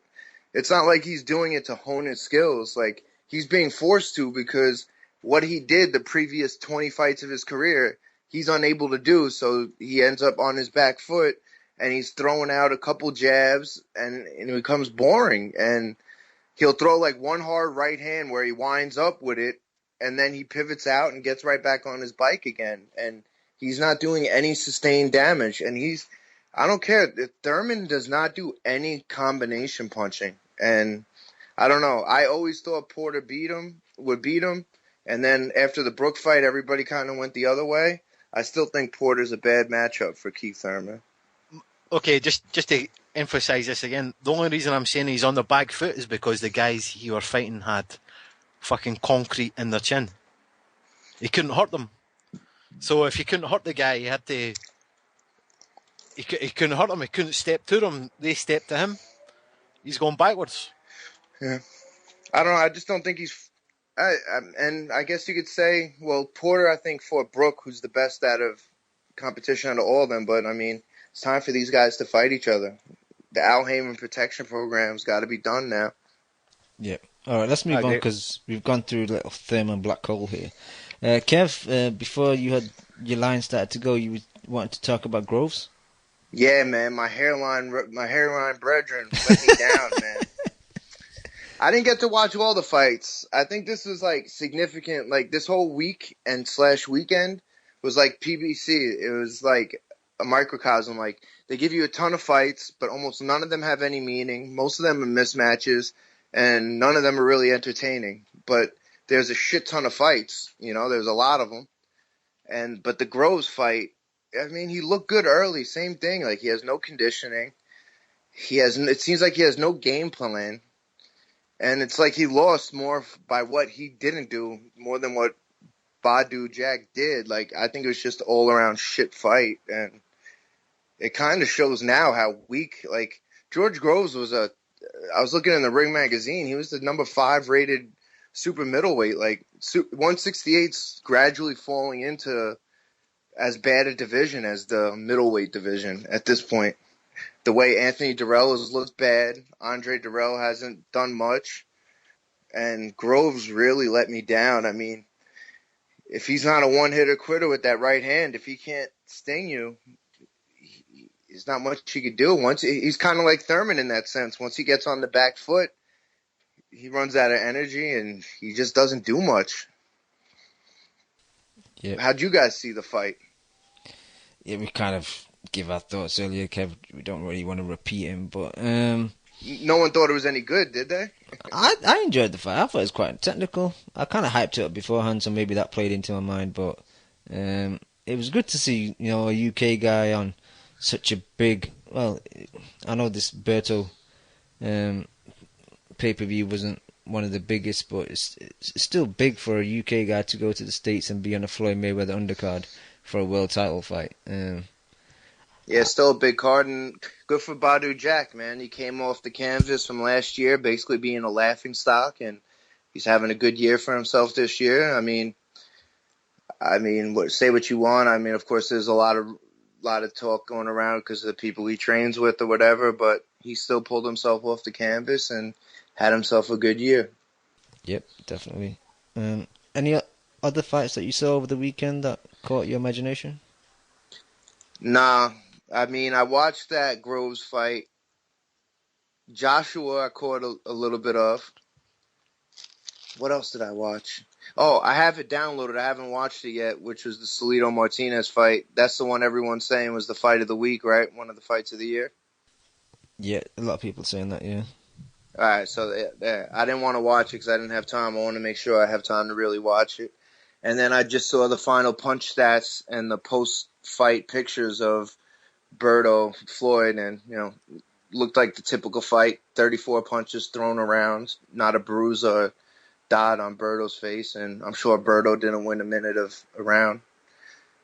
But I don't know. Would you say, if you're Andre Berto, would you prefer leaving the night after fighting Floyd Mayweather or Robert Guerrero? You know, Yeah. after he left Robert Guerrero, he got dropped a couple times. His eyes was all swollen. He was fucked up.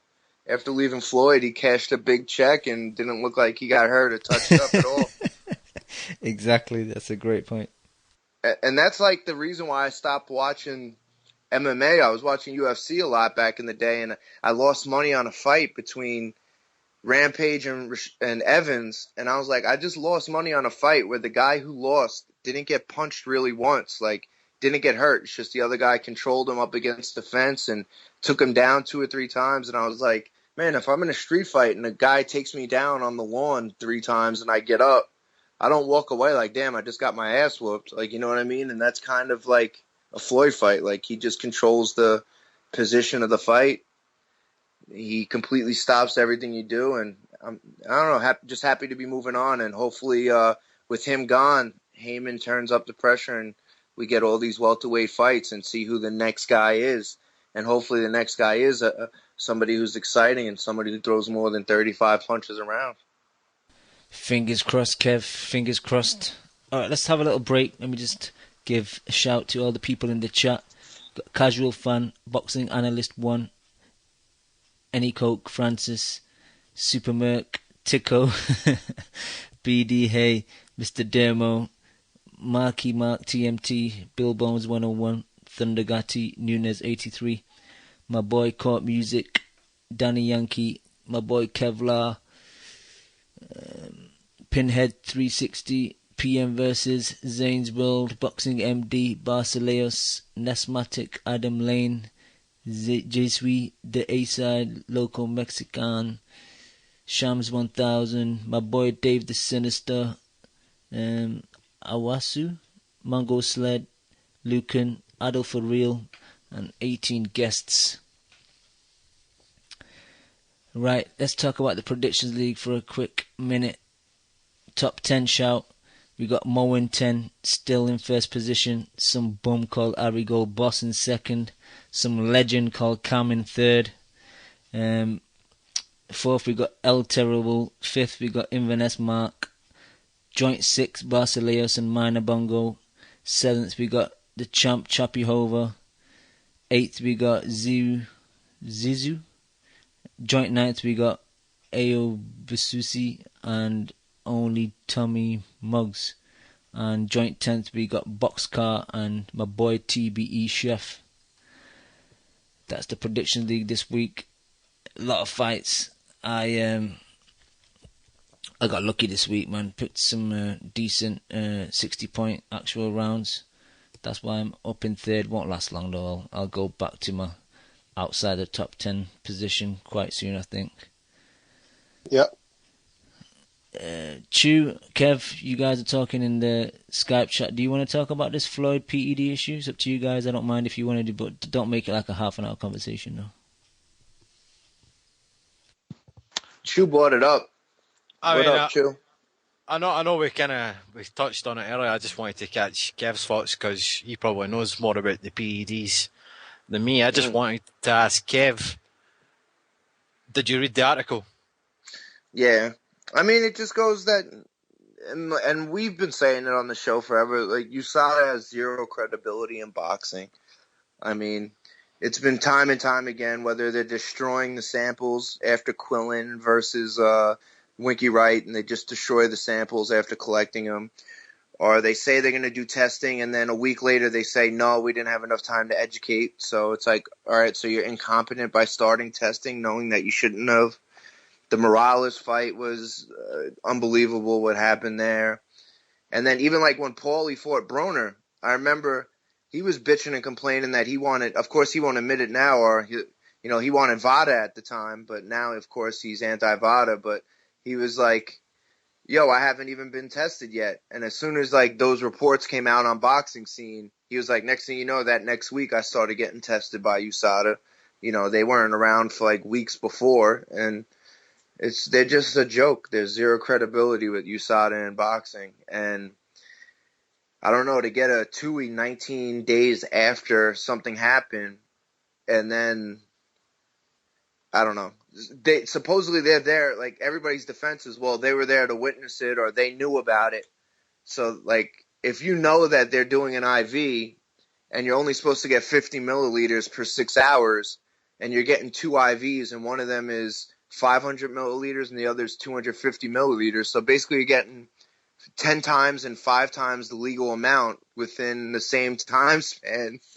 Like, what credibility is there? So not only did they allow something that they shouldn't have allowed, they allowed 10 times and 5 times the amount. It's like, it means, to me, it means there was zero credibility to any testing before in the whole 6, 7, 8 weeks.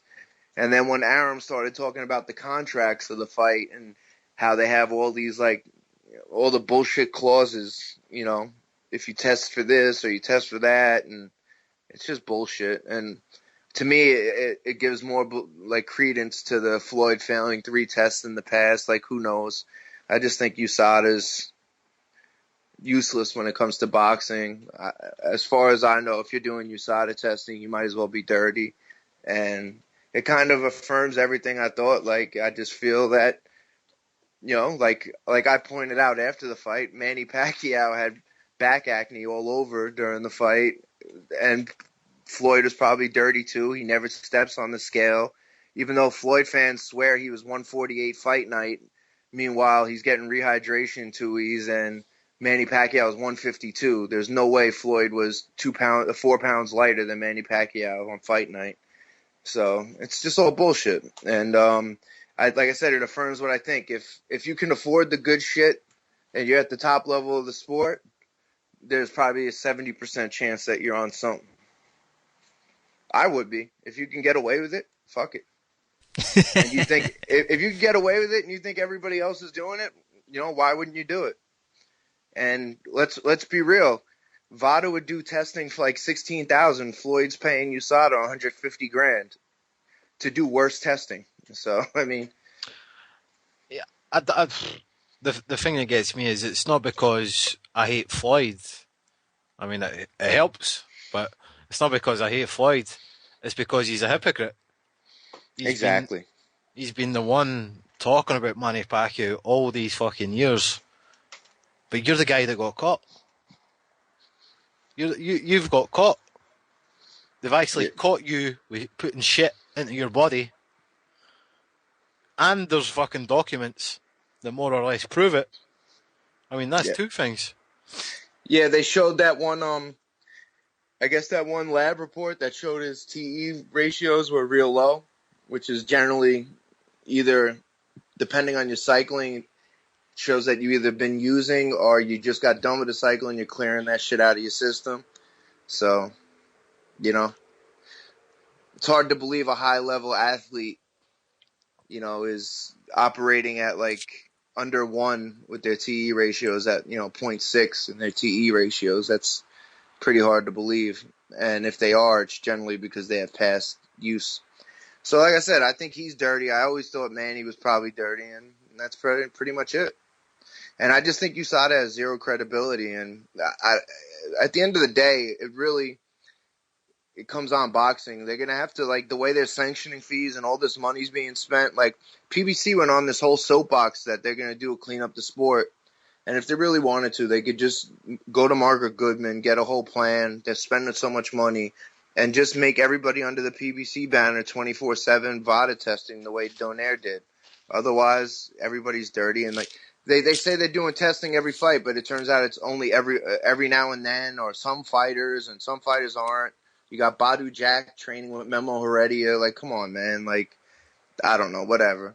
And then I just think that VADA's cheaper, but they're using the more expensive stuff. And the whole thing, like, that really pisses me off, and this is the last thing I'm going to say about it, is, well, Manny didn't want to do testing. No, he just didn't want to do USADA testing. And as we see now, like, would you want to do USADA if you think they're in Floyd and Heyman's pocket? And that's pretty much all the, like, USADA shit that's going down is with Heyman and it used to be Golden Boy under Schaefer, and now PBC fighters. That's all the shadiness is under USADA, and that's just it. And Vada's the one that are actually catching people. Vada caught Lamont Peterson. Vada caught Andre Berto. They caught Brandon Rios, and that's why no one's using him anymore, because they catch people. And the big thing with Manny was he didn't want to do the needles, and he didn't want to draw blood 7 or 14 days prior to the testing. And it's been proven that many feel the most effective way is with urine and the CIR testing, which Vada does on every sample, and USADA does on quote-unquote targeted samples, which means, if you're Floyd and they're not doing CIR testing on yours because you're the one who writes up the contract and you're paying them $150,000, you could just do synthetic testosterone all you want and just keep your levels at 3.5 or 3.9 to 1, and you're good. So fuck it. Great points. Should we move And on? that's it. And I don't know. I don't know how you could deny it. Bottom line was, if he has somewhat dark urine, so he's basically taking 15 times what a normal person would take for rehydration, and he's not cutting that big a weight. Like, there's no reason why he would need that much. Hey Kev, can you repeat that? Yeah. Okay. Stu, do you want to add anything, or should we move on? Nah, that's fine. You fucking killed it. In a good way. I heard Ari laughs, that means he's awake, because he's been quiet for a bit. Ari, let's go to the UK. Let's go to Saturday night. Let's go to Anthony Joshua's opening video that occurred before his fight. Now, all jokes aside, I think it's a bit... Yeah, I think a bit early, man, for him to having, like, intros and shit to his ring war entrances. I said the same thing to you. Yeah, you did. I agree with you. It's all good in that, but really, for Cornish. I thought it was a bit corny, man, because it's like you said, it's against Cornish. Like, what does beating Cornish prove? I expect that when you're about to fight for like the world title or something, or well, again, it's the sky hype train. Yeah, I don't think there's anything wrong with that. Me personally, because I'm just watching these videos you guys gave me clips of. Like, for me, it just got me more pumped, and it got me all. I'm all about the AJ drain right now. Oh, you're right, Kev. But like, if you knew how bad Cornish is, then you're thinking, why does AJ need this entrance? Yo, Kev, I'm all about WWF style fucking promotion though, so I'm cool with it. Kev, I recommend you get off the AJ train because, no offense, man, you're cursed. That's true. That I'm the mush. No, it's true. Every train that like Kev jumps on, that shit derails quite quick. Well, the Brook train hasn't derailed yet. He just he pushed it to the side. He still hasn't gotten beat, but everybody else, holy shit. I'm like the Black Widow, man. I'm the kiss of death, man. But Ari, like, you upset that you didn't go for the first round knockout for the Cornish fight, didn't you? Yeah, I thought he could last a round. But at the same time, I was telling everyone, the casuals come out when it's Joshua, and I was telling them, because they see the sky high train, they're like, oh, this guy's undefeated, I'm like, nah, he's undefeated for a reason, because he's never fought anyone with a soul. I told him all, he wouldn't last 2. That's what I was saying, it won't last 2, but it didn't even last 1. It didn't even last a minute, did it? Can't remember if it did or not. Did it last a minute? 90 seconds. Oh, okay. Didn't even last 2 minutes.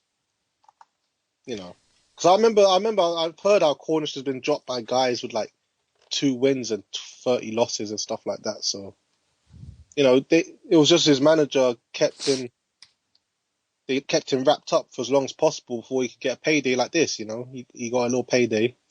Now he'll go back to fighting scrubs again. Just what it is, man. It's just hopefully we can see the White fight next. That's a good step up. Two young heavyweights, both undefeated, and at least White's actually decent. True, your fellow Scotsman got knocked out quite quick. Do you see the fight? Oh, did you, man? I mean, I had a spare 2 minutes to watch it. Yeah, I mean, he felt the power. He had 2 choices: run or just go for it. He went for it, and he got caught. That was it. He's not in the class AJ. I think AJ's obviously a beast, but I've got to say, I mean, I was kind of rating Dillian White, but I know we're going to get to the Dillian White fight, but I think on the reflection of the both fights last night, I think AJ steamrolls him as well. White was saying that he had a shoulder injury, so I don't know whether we can give him a pass or.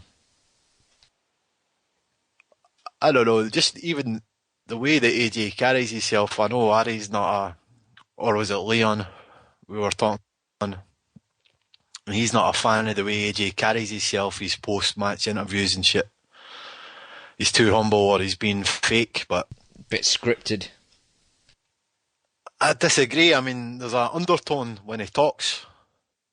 Like, he's saying, like, nice things, but you can see there's a bit of fucking menace. There's like a hidden gangster in there, isn't it? But that's even scarier.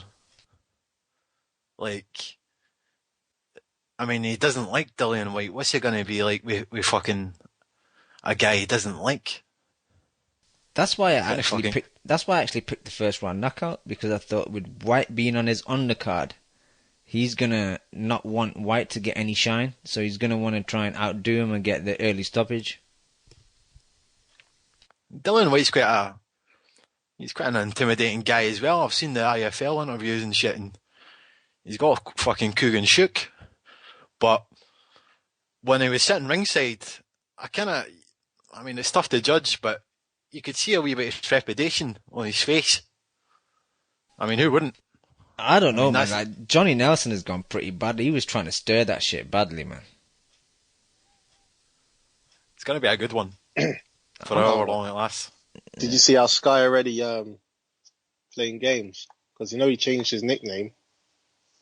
Because he used to be the villain, but he changed it because he said he doesn't want to be like that anymore. He's trying to, look better in the public. So he changed it to the Body Snatcher. But Sky yeah, but it's not that much improved, is it? No, but it's a cooler, more, And then, but Sky still got the announcer to call him the villain. Yeah, I noticed that. And he actually told him off. Yeah, he actually pulled him aside and said, like, don't call me that. And then at the end of the fight, he called it him again. Yeah, and then when he was doing the punditry for the Joshua fight, McCrory said, you're going to be the villain for this fight, right? So they're already setting up. They're ready, They're trying to get in the heads of the casuals. They want everyone to be against him, for the White fight, for the Joshua fight. Just a little thing like that, Sky doing. It's a shame it's a shame you have to wait till December, though, man, because this fight should have been happening now. I don't know. Why not November? It's ironic that he's called the Body Snatcher because he looked out of shape. He is, man. He's got man boobs, man. B cup. The thing is, like, I respect heavyweights who come in shape because you don't need to cut weight. You could literally go in there any kind of shape you want, and we're so used to it now, fat heavyweights. Let's be honest, that's why everybody's kind of hyping up Joshua, because he looks like a fucking beast. He is a beast, but he looks like it as well. He's fucking built like fuck. Yep. Whereas Dillian White is like chubby, but he still packs a punch, and AJ's not had his chin chested, so we'll see. I think that's going to be a cracking fight, because there's unlike most fucking Eddie Hearn cards and fights, there's genuine bad blood. And I think that could be a tear up, man. I think that fight could be like fucking, maybe both of them getting dropped and getting up.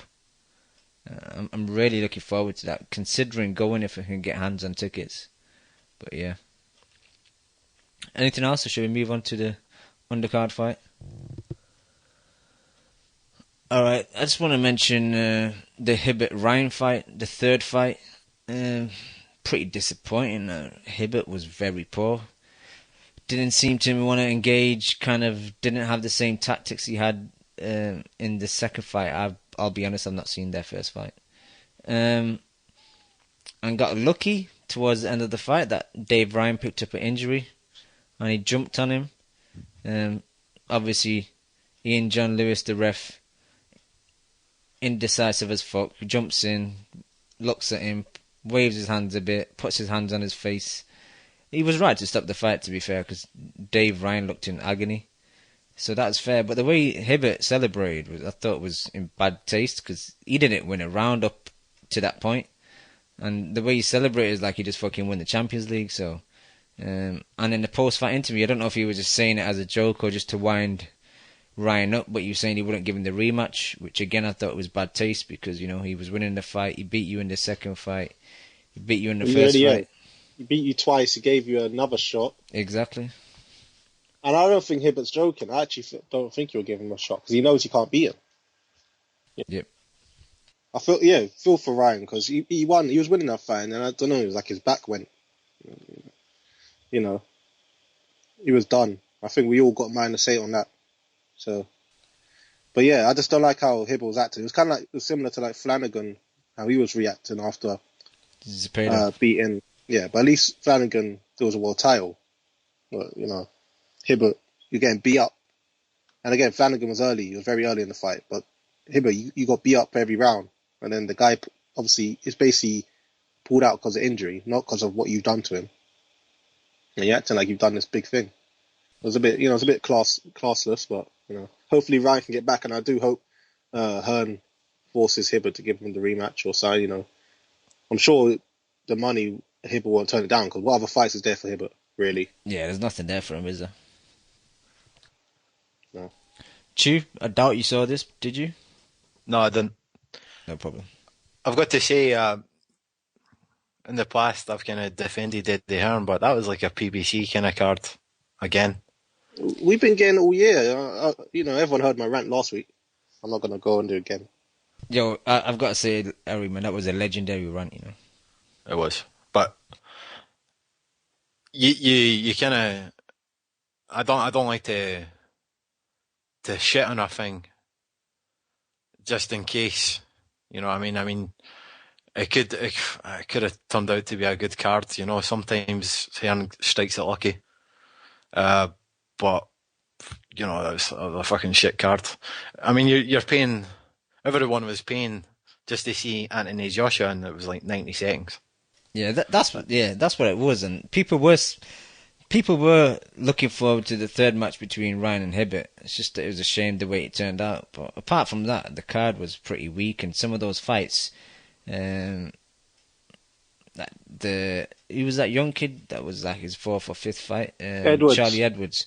That was a decent step up for him, but that's not a Sky card. That's Fight Pass card. Like, we don't need to see that on a Saturday night at 8 o'clock, 9 o'clock, man. I want to see bigger fights than that if I'm paying Sky subscription or some shit like that. So that's Eddie needs to fix up with that. Fight Pass is one of the biggest cons that I've ever seen. And I'm surprised no one's actually tried to sue Hearn over that Fight Pass bullshit yet. The only good thing about Fight Pass is if you're a guy that's actually intends to go to a lot of the live shows and you want to make sure that you get decent tickets. The whole online fights and all that section of Fight Pass, I just think it's a waste of time.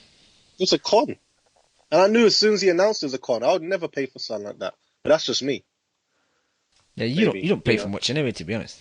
I didn't believe that Coney shit either. And that, that got found out after a while. No one talks about that shit no more, do they? What shit we're talking about? That Coney fund thing, everyone was donating to get Coney or whatever it was. The dictator. And it was found out people that were in charge of it were like dodgy guys who've done dodgy charity stuff before. Oh, yeah. And they kept all the profits for themselves. Yeah. Nothing else to really mention about this UK card, so let's move on. I think, Chew, that you sent me a message the other day that you saw the Avalos-Valdez fight. I did, yeah. Give me your thoughts, if you don't mind. Yeah, it was a pretty good fight. I mean, for however long it lasted. I can't remember which knockdown it was. I think it was the second knockdown. It was like shocking. Avalos was doing like Zabjura times 10 from a left hook from Valdez. He was doing like a Elvis Presley move. It was just shaking. And then it was cool when he collapsed. Obviously, Valdez jumped over the top of him. And that Valdez, in his previous fights, I didn't think he had much power, but I mean, against this Avalos guy, he was just hurting him constantly. And he looks like a hell of a good fighter. I thought Avalos was a super bantam. Obviously, he's moved up. But he couldn't take the power of Valdez.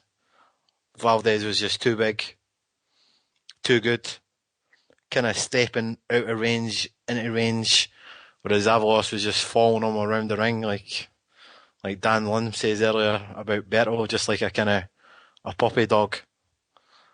Now Valdez looks like the truth, but it's early days yet.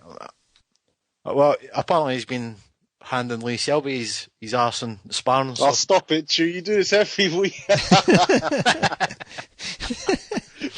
was waiting for you to do it. Every time Valdez say this thing, we saw 30 seconds on a documentary and it was a good 50-50 spar. That was a good spar. So stop it, Chew. I don't know why you Selby. I don't know what he's done. Listen, the rumours are that Valdez got the best of that. The rumours. It was a good spar for what I saw. That's good training. And it helped him to win this world title, innit? But keep going if you ain't done. You ain't done. Did you see the fight? Yeah, I saw it. What do you think? I like Valdez. He looks good, man. Featherweights. There's too many good featherweights, man. Featherweight division's too strong.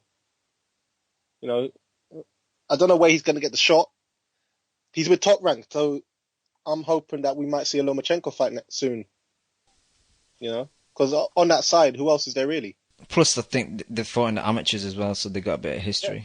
Oh yeah, Lomachenko beat him in amateurs. Yeah, I just remember that. Yeah. Well, Lomachenko beat everyone in amateurs. That's true. But I was really disappointed with Avalos. I thought he might bring a bit more to the table, going up. Against Frampton, I kind of thought maybe it's the weight, maybe he's struggling, but his shape, I thought he looked a bit fleshy, man. Like he didn't look as muscular as Valdez, and he looked laboured. His jab was okay. It could have been snapped a bit sharper, but it was okay. But his right hand was terrible. It was so slow. He was telegraphing it, and he was just going head hunting. And Valdez, to his credit, has got excellent head movement, man, and his footwork is really good. And Avalos just going head hunting, just completely missing, and not thinking, well, go to the part that's not moving, as Teddy Atlas would say, go downstairs, man, put some water in the basement, and he just wasn't. And I thought that might maybe go the distance, that fight. I didn't think Valdez would stop him with so early in the fight, and I thought the stoppage was decent, because Avalos took that shot to the kind of top of the head, and just as he stepped back, he kind of stumbled a bit. And he his eyes rolled a bit, and you just saw the ref think, you know what, this is enough for this kid. And like Tim Bradley, and he was commentating on the fight for True TV, and I think Ray Mancini said the same thing, that it was a decent stoppage. Hey guys, are we still live? Yeah, we're still live. Oh, can you guys come to me for final points, final thoughts? Yeah, we will when we're doing them. All right, thanks. You're welcome. Were you going to say something, Chu? Or are we? No, I was going to say, you said he got shook up a bit. They could have been stopped after the second knockdown. He was all over the place, man. He was like Bambi on ice.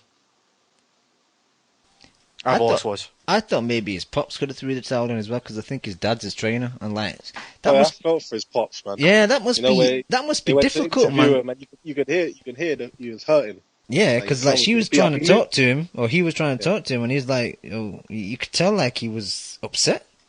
But she was answering him deep questions, like, how could he turn this around and stuff like that. You could tell he knew his son was in there with someone that's a different level, and he just didn't have a chance. Really, I thought Timothy Bradley, actually, funny you mentioned that, Cam. Timothy Bradley's, I thought he was a bit hypocritical, because he was saying throughout that round when Avalos was running after the second knockdown, he's hurt, just stop it now, you've got to stop it now. And I'm like, what started coming to your mind, the Ruslan fight? Yeah, exactly, man. It's like, that's exactly what you'd done for 6 rounds. you can't even give the guy half a minute. But I thought Tim Bradley actually done a pretty good job apart from that, man.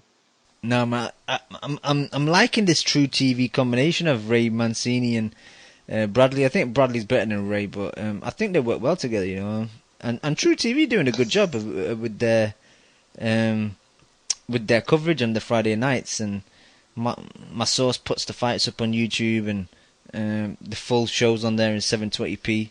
I think the next one is with Kev's boy Shawnee. I think he's back in October. Correct me if I'm wrong. I think it's 14th or 15th, something like that. But yeah, shout out to True TV, doing a good job. Christine Punches in the back as well, getting interviews and just the social media aspect of it. And yeah, I'm enjoying the True TV coverage and the Fox Sports coverage. Go on, sorry, Stu. What do you guys think of Top Rank this year? I think they've not had enough cards, but the cards they've had have been good quality. I can't remember any Top Rank cards this year. Just go. I mean, which ones were the most memorable? Put me in the spot now. Culver, and it's funny because I was thinking about Crawford about an hour ago. I mean, what's going on with Crawford? He's fighting. What's his name? That French guy, right? Or the Canadian. Yeah, what's his name now? The guy, the bum who Derry lost John. to the other bum. That's it, Derry John. Yeah. Yeah, Derry bum, right. I thought the Kovalev Pascal HBO, that was good. I was in Top Rank though. Was that? No. That was on main Top event. Rank. Oh yeah, that was it's main pretty event. much the same thing, right? We just Top Rank and Showtime. I mean, HBO are pretty much analogous to one another. Yeah, at this true. point. Yeah. So, but yeah, it's funny you mentioned that because on one side, right, you feel like Showtime and PBC, like we have an influx of cards. There's too many damn cards, but they're all shit, right? Whereas on the other side of the pond, we don't have enough fights, but when they're on, they're pretty decent. But it's just, I don't know, it's not a healthy balance. That's what I'm trying to get at. Yeah, to follow up on that, they've not had many cards, but the cards they do have has been like Bradley and fucking Vargas. Which wasn't that good of a fight. And it's going to be Crawford, Derry John. You know what I mean? That's not a very good fight. No. And what do you guys think about Rios Bradley? Is that a good fight? No. I actually think it's a good fight. I think it's a close fight, but I don't think it's a good fight. My boy Cam thinks that Rios is shot, but then Rios had probably his best performance, I thought, in his last fight. Yeah, but he fought a crackhead. What Rios had his best performance against Alvarado. In his last fight, he looked good, Cam. Alvarado was terrible, man. Come on, you can't give him props for beating Alvarado. Did you see that footage of Alvarado before the fight? I think he was just doing some warm up in a ring on YouTube. Did you guys see that video? It was some of the worst shadow boxing I've ever seen in my life. He looked high when he was doing it. Was it worse than Maidana? Yeah, but you can't say that he's shot off the back of that. I'm not saying off the back of that. I'm saying he shot off the. I'm saying he shot off the back of Pacquiao beating him up for 12 rounds, and off the back of Chavez beating him up. Even though Chavez was using dirty tactics, I thought Chavez was beating him until he got disqualified. That's a fair point, but let me counter by saying Bradley looks like a pretty shot fighter as well. I would agree, but not as shot. Yeah. Right. Okay. My bad. Go ahead. Finish. Yeah, I would agree with that, but not as shot.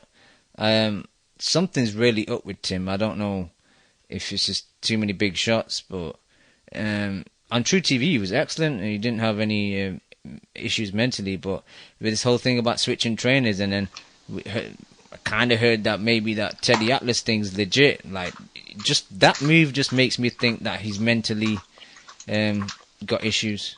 Like, why would you leave Diaz and go to Teddy Atlas? Even though I'm a fan of Atlas, I don't.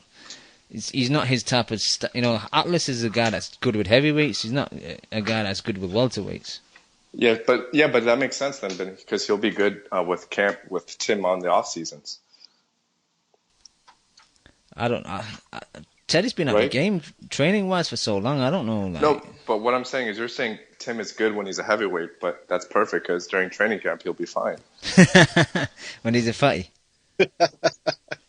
That was such good of a joke. It went over my head. I'm sorry.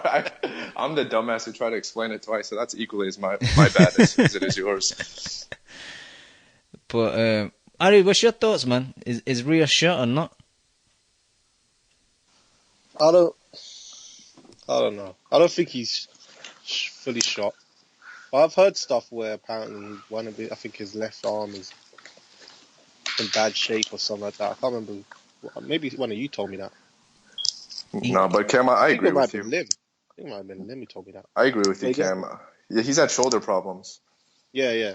Well, one of his shoulders is shot. Like, I think his left shoulder's shot or something like that. But I'm not gonna say it's not. It's a terrible fight. You know, Brook was gonna fight Rios. I thought it was a decent fight. You know, Rios is top 10.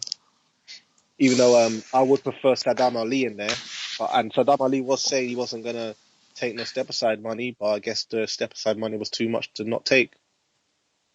If we're getting this fight, because Saddam Ali was talking and saying he's not going to step aside for this. You know, he wants to be a world champion. Yeah. But I guess not. You know, I don't know. But I'd rather see Saddam Ali if you ask me that. Yeah, and come on, Chu, you can't be serious judging Rios off of that fucking Alvarado fight. That version of Alvarado. I mean, I think a UFC guy could beat Alvarado at boxing. That version of Alvarado. Dan that could beat Alvarado. Terrible. Huh? You would beat Alvarado up, Dan. I think so. I thought he looked terrible that fight, man. He was probably on cocaine, fucking ecstasy, all types of shit in the build up to that fight because he was terrible that fight, man. Fucking terrible. But yeah, I don't know. I think that's enough about Rios Bradley. It's just not a very good fight. Like I said last week, if Rios catches Bradley the way that Jesse Vargas caught him in the last round of their fight, then yeah. I don't think Bradley can take those shots anymore. True, but I don't think Rios has really got power at 47. He looks fleshy at 47 as well. I don't think it's. Yeah, but oh, please go ahead. My bad, Cam. No, I don't think it's his ideal weight. You know what, Cam? It's funny. I was just going to mention the same thing, but then I realized Vargas is a career 140 pounder himself, and he's has like 7 knockouts in his career. True. Yeah. And for him to do that, I mean, I kind of have to agree with Chu. So I don't know, man. Again, you can call my bullshit on this if you guys think so, but I feel like Tim hasn't been in a meaningful fight since that second Pacquiao fight.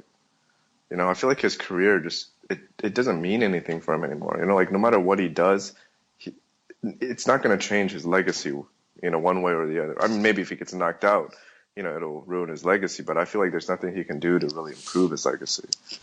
No, I think that's a fair point. And also, I just think, you know, he made such a big amount of money after those Pacquiao fights. I think, yeah. And that combined with Top Rank being so weak in that division as well. Like the Marquez fight was okay. You know, I know that was before the second Pacquiao fight, I think, innit? Yeah. The Chavez fight was unneeded, I think, you know, like... It was pointless. Yeah, it was an unnecessary fight. The ironic thing is that even though all the kind of talent in those weight divisions are over on Showtime, Bradley still fought the fucking better guys over across the way. Because all the guys across the way are not fighting each other. They're all in that fucking stable, but they're not fighting each other, whereas the 5 or 6 fighters on HBO are all fighting each other. So maybe in terms of his pockets, Bradley made the wrong decision. Maybe he could have fought Floyd, made the same amount of money that he got when fighting Pacquiao. But his legacy would have been hurt because he would have... You know, these guys don't want to fight Bradley. Not a prime Bradley. No, I disagree with that. Oh, these guys don't want any of them. No, because you know how much I kind of disparaged Bradley in the past. To me, Bradley has never been like an elite level guy. I mean, maybe at 140 he was, but at 147, I never viewed him as someone who was so incredible. Like I always felt like it was a very, very noticeable tier below Pacquiao and Mayweather. You know, I mean, I'd still think him versus Kell Brook prime for prime would have been a fantastic fight, right? Him versus Thurman prime for prime would have been a great fucking fight. But I don't know. You know, Like, what's his best win at 147? Like, does he have a good name at 147 at welterweight? I feel like Tim was he was just way too small for welterweight, and he What never weight was really. Marquez fight? It was at there you go. 147. Yeah, exactly, but that just reinforces my point. We know Marquez isn't a welterweight. Come on, man, get out of here. Well, I don't know. Provodnikov? 140. No, that was No. 147. Provodnikov went up to 147 for that single fight, Yeah. and then moved his ass back down. Well, to be fair, and I just checked, the Marcus fight was actually 144, I think, 145. But to be fair, he's only had like 3 fights. No, 4 fights. the Marquez was 147. It's just that Marquez came in lighter. Yeah, I know. I sound like such a Bradley hater, and I am. But to me, he was very, very good at 140, and to me, that should have been his cap. That should have been his limit. He shouldn't go over that, because we know Pacquiao was in a welterweight. Pacquiao's not a welterweight. It's about money. No, I know, but I'm just talking about legacy. I'm just talking about his resume. So we all know he could have stayed at 140, but he came up to get the Pacquiao fight, and he got paid. And he had two fights with him. Yeah, and that's a good point. I can't argue against that. To use a tennis analogy, Timothy Bradley's a bit like Andy Murray. He's better than the rest, but he's not as good as fucking Djokovic and Federer. Yeah, that's the perfect one analogy, really. Yeah. Why? He's the Andy Murray of the welterweight division. I was just gonna say that. The problem is though, Bradley would fight anybody, and the boxing landscape is preventing. Bradley and Thurman would sign up tomorrow to fight each other, and it never happened. And it sucks. That would have been a great fight. Yeah, I mean, I would have Bradley in that. Bradley's version of Bradley versus Thurman? No, I'm talking about last year, 2 years ago. Bradley would have signed up for that fight in a heartbeat, a year and a half ago. And they're just not getting the fights, and now Bradley's just collecting checks. He's shot. Yeah, a prime Bradley beats Foreman, but Foreman right now would probably knock him out, I think. Yeah. I think Brook right now knocks him out. Oh, yeah, for sure, man. Like I've been saying, man, fucking Brook is I still think Brook is better than everyone, even Errol Spence. Calm down, you. He's got the best win out of all of them, though, by beating Sean Porter. Does Thurman have a Sean Porter on his resume? Yeah, sure. but I think since then he he's has a gone more backwards, complete though. resume. Yeah, he definitely fought way better guy. Overall, composite. Yeah, exactly. Compositely. But for a single win, for that one level win, I don't know. This Thurman Porter fight for 2.5 years is supposed to happen. What the fuck? And call me a fucking hater, because that's what I sound like today, but who the fuck has Porter beat? AB. Yeah, I'm not gonna lie. I haven't said it, but yeah, Porter's been beating himself since he beat Rona. What has Porter done in his career, man? Basically, Devin Alexander knocked out Paulie Malignaggi and Broner. So he's never really beaten a good, big welterweight. I was just gonna say he hasn't beaten a single welterweight. Broner's not a welterweight. We know we know Duck Lips Paulie Malignaggi's not a welterweight. we know that fucking Devin Alexander isn't a welterweight. So who does he have on his resume? Well, Devin he won a belt up there. I guess that's the biggest, but he's so small. He's not a real welterweight. Wait, who did Devin beat? Who did Devin beat to get his belt? It just shows how meaning. Yeah. Randall. Oh, come on. It just goes to show how meaningless titles are now. Adrian Broner might become a 4-time champ in 4 divisions. Fuck who wins belts. Wait, hold on. I got a question for you guys. Cam, are you playing some kind of soundbite right now, or is that literally? No, that's actually real crickets on the show. Oh, is that real crickets? I think Kev's out and about, and I think there's crickets in the area. Kev, Long Island has crickets. Yeah, I'm in Queens now, so. But yeah, I guess so.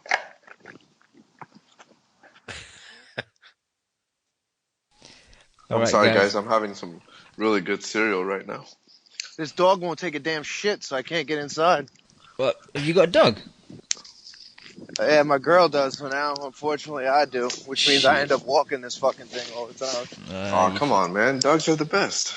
I'm just trying to lose weight, so I go on the long walks with them. Yeah, just don't eat them. That's not going to help with that.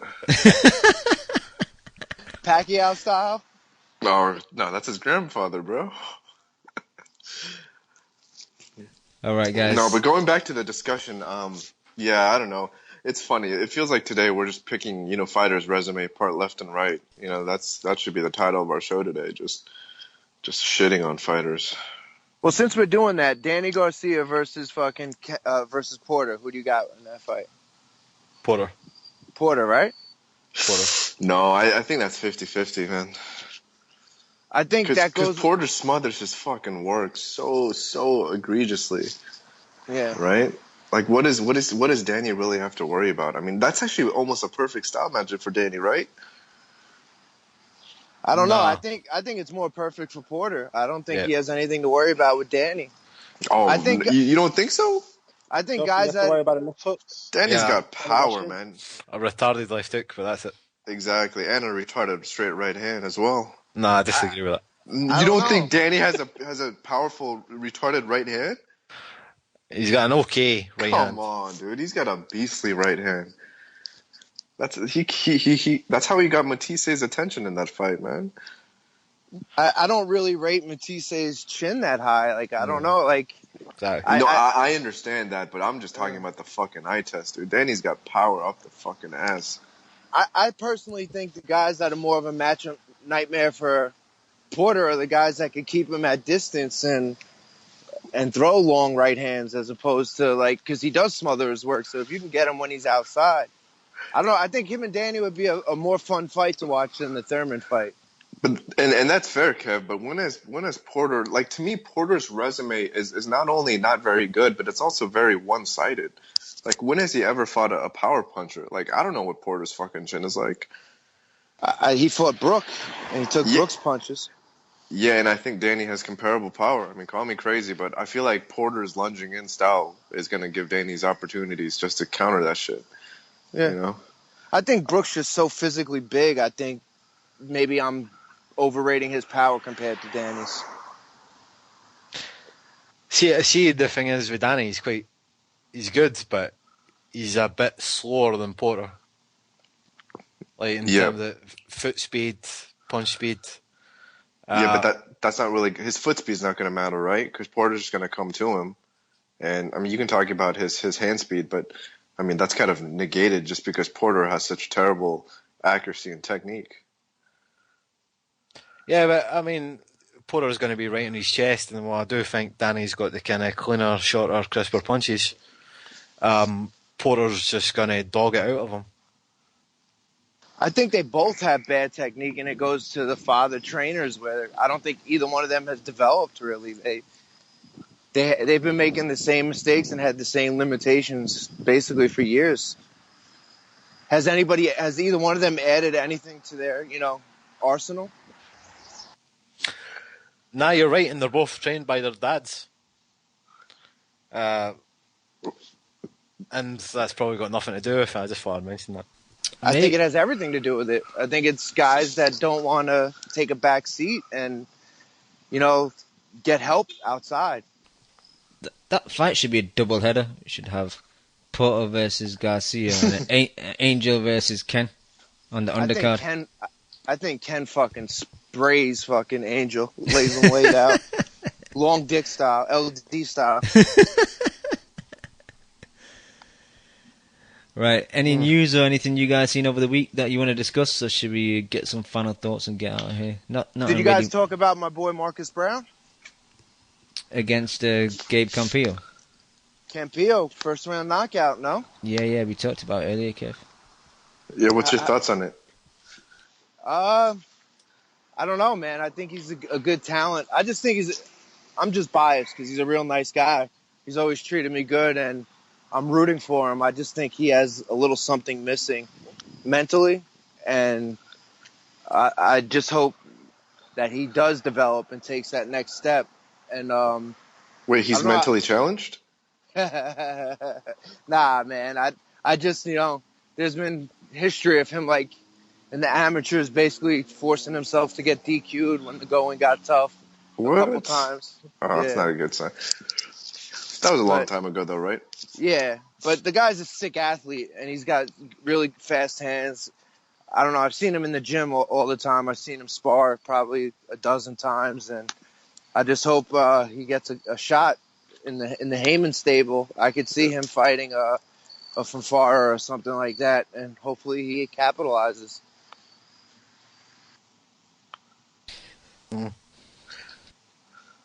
Who do you think his next fight will be? Do you think he still have a few more building fights? Yeah, I think he needs them because let's face it. I mean, Marcus is not really known for his power punching, and it looks like Campillo kind of laid down in a way.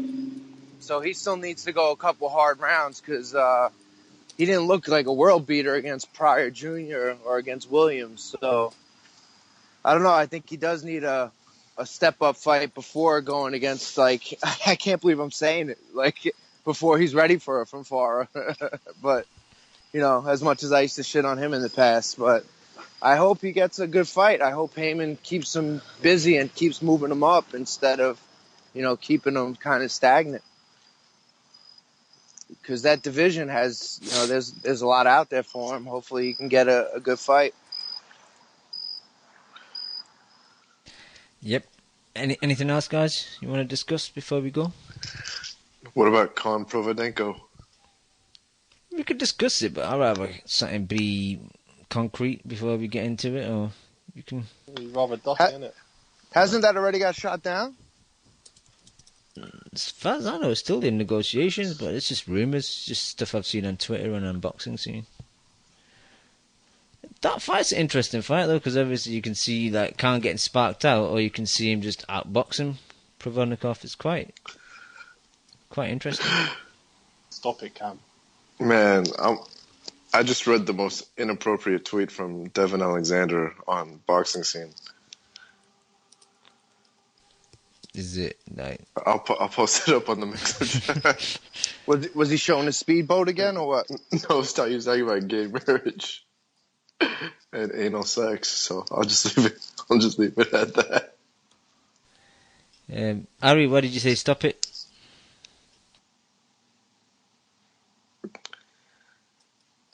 I think it's a good fight for Khan, though, because everybody says he's been ducking power punches. So I think he's kind of got to get hit by a puncher before people start, taking it more serious. No, but Ari, why did you tell me to stop it? Ari. Hey, Cam, you should just go to final thoughts. Yeah, I don't think Ari can be bothered. He's just glassed. Ari's been glassed. He can't be bothered, and yet he can watch 14 hours of TV shows straight.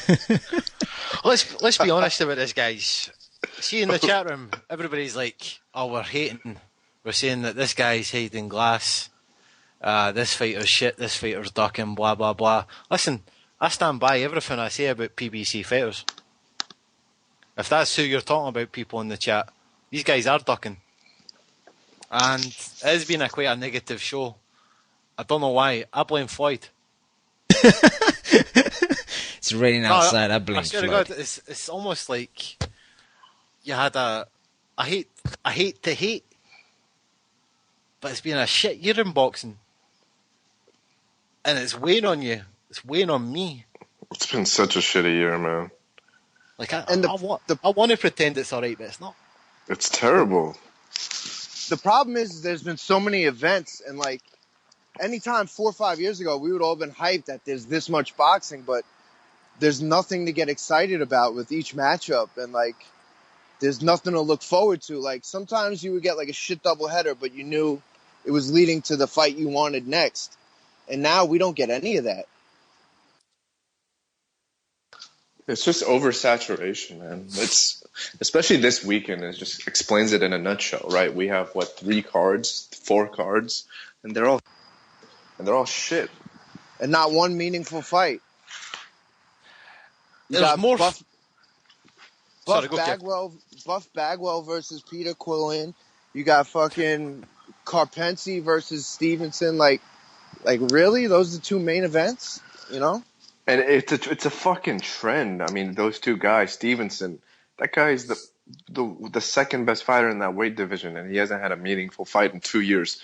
Peter Quillen, say whatever you want about him, he's probably top 3 in that weight division, and he hasn't fought in fucking anybody either. So he's probably the second best fighter in that division. Yeah, I think he's better than Lemieux. I don't think he could make the weight class though anymore. Yeah, I agree. And but still, when he could. That's crazy to think about, right? I mean, Quillen was considered pretty good. I mean, we all knew Golovkin was a better fighter, but he doesn't have a single worthy opponent at 160. You know? I guess Endau, maybe. Yeah, probably Endam. Yeah, but what else? But Endam's everybody's opponent. Like Lemieux's, he's like the gatekeeper. He's the Gabe Rosado now, like it seems. And it's crazy. And we keep hearing people say, well, Al Heyman gives everybody 3 choices, but like maybe you should just give them no choices and just tell them who they're fighting and make good fights. And then some people argue, well, if you do that, there's going to be no fights left. And that's such bullshit. Like, fights create fights. Like, if you match 2 guys, one guy wins, he moves on. Like, that's what UFC does. One guy wins, he moves up the rankings. The next guy moves up. Like, fights create fights. Like, you're never going to run out of fights. I say Lucas Medici got the kind of buzz that he got. And then, obviously, Danny Garcia fought him and stopped that. But the crazy thing about PBC is the biggest, I think, reason why we weren't able to, replicate the UFC model was because, boxing has too many organizations that are not unified at all, right? They all operate individually. But PBC, for the first time, pretty much consolidated all of these boxers onto one platform and made it okay for them to fight one another. And when you have that option and it's staring you right in the fucking face, yet still nobody fights each other.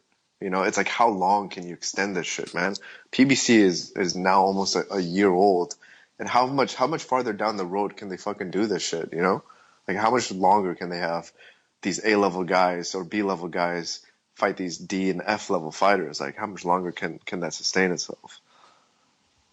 Exactly. There's more fun speculating about fighters and potential fights than it is talking about the actual fights themselves. The first hour of the show were like a fucking graveyard. All of a sudden we start speculating about the fights and it picks up again, and I've got the kind of buzz back, and everybody has got the wee kind of buzz in their chat back. When I'm talking about the fights that just happened there, I'm kind of depressed. I've become more of a fan since boxing's not even a sport anymore, it's just a business. So I follow it like it's a business and like follow ratings and pays. And I don't know, I heard some crazy shit from somebody firsthand that somebody's $1 million paycheck, and this isn't Algeria that happened a while ago, but somebody on PBC's $1 million fight purse, he really walked away with like $215,000. Like, Al Heyman and PBC took like 48% of that shit. 48%? Supposedly 33% 33% PBC promoter fee, 15% manager fee. He was like, dude, I took less. I almost had half before paying taxes or my trainer. Shit, man. That's too much.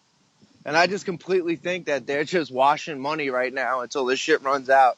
Because I think it's going right back to Waddle and Reed, that 48%. And just to kind of go full circle, I think that's what Top Rank expect as well. So they're just kind of waiting that out,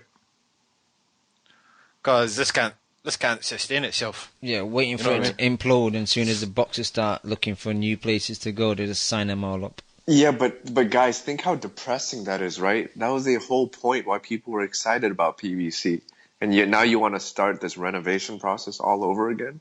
It's not like boxing was repairing itself before PBC.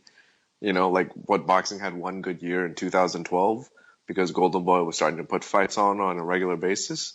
But before that, boxing was still a joke, right? In terms of how it was organized and how it was overseen and how it was viewed by the public. Like, how much more do we have to go through this shit of, oh, it's going to be better?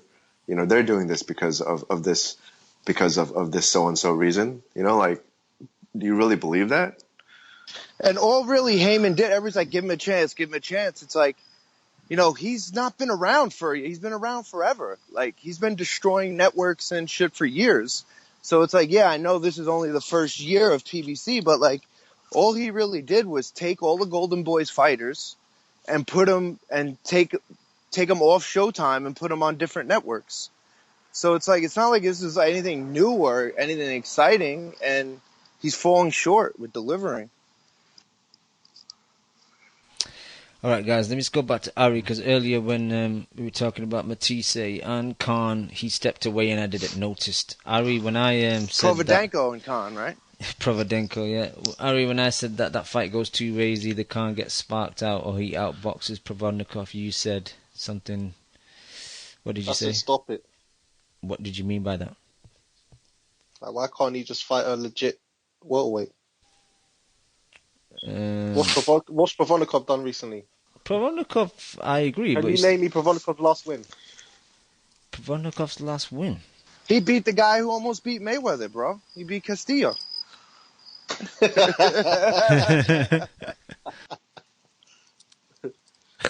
what I mean? Well, that's all I'm going to say.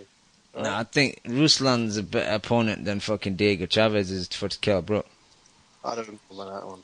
Better than Jojo Dan. Hell yeah. That I agree with. That's better than Dan, don't get me. I didn't even bring up Brook. I'm just saying, like, why can't Khan fight one of these guys by now? I think And why can't Khan and Brook fight each other? Like, that's what's Exactly. wrong with boxing. Like, what makes more sense than Khan versus Brook? And it just doesn't happen.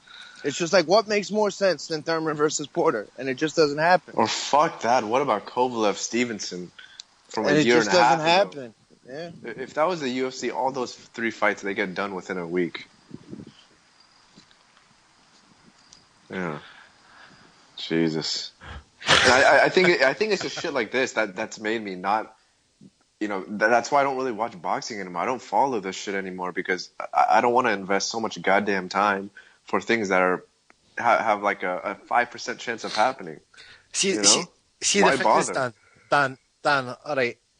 This really annoys me because I hear so many fans like this saying, "Oh man, I fell out of love with the sport. Oh fuck it, I don't even watch boxing anymore. I hate boxing now." But is that not like part of the problem? You are part of the problem. No, I don't think I am part of the problem because I don't think I'm the solution either. To me, all those people who say, "Oh yeah, just use your voice," you know, you can make a difference. That's bullshit. How the fuck do we make a difference? What, by our viewership ratings? By one lone individual, we're going to change how things operate? Like, what kind of impact can I possibly have on the sport? Well, you've got two choices. You can either Lace him up and get in the ring, kid. All right, boss. I'll do that right now. You want to train me? Nah, but Dan, you can either meekly fuck off and not watch boxing, or you can complain like fuck. Well, that's kind of what I do. I don't really complain that much. I just decided today was the right day to vent. Yeah. But, you know, And he doesn't watch. So and I don't really watch. I like to box. I go to the boxing gym every single fucking day. So I still love the sport. I love being around fighters. I just don't like watching it anymore. You know? Well, after this year, I don't really fucking blame you, but and also, true. One more thing. Let me, rebut what you had to say, because I feel like, I feel like the problem isn't, me, the fan, as in like my viewership or the way that I generate finances. I don't think that's the issue, because, say what you want, to this year, from a financial standpoint, boxing has made more money than it's ever had in its history, right? So I don't think it's necessarily the popularity or the generation of viewership, but it's just the lack of organization, right? The structure, the politics behind it, right? It's the politics that's really fucking the sport up, which I feel that I have absolutely no control of. Yeah, but we're going full circle. We're going round in circles here. How are you going to change that? Well, the thing is, I can't change it either way, so that's why I feel like just fuck it, just complain about it, right? Well, if everybody fought like that, then the sport would die.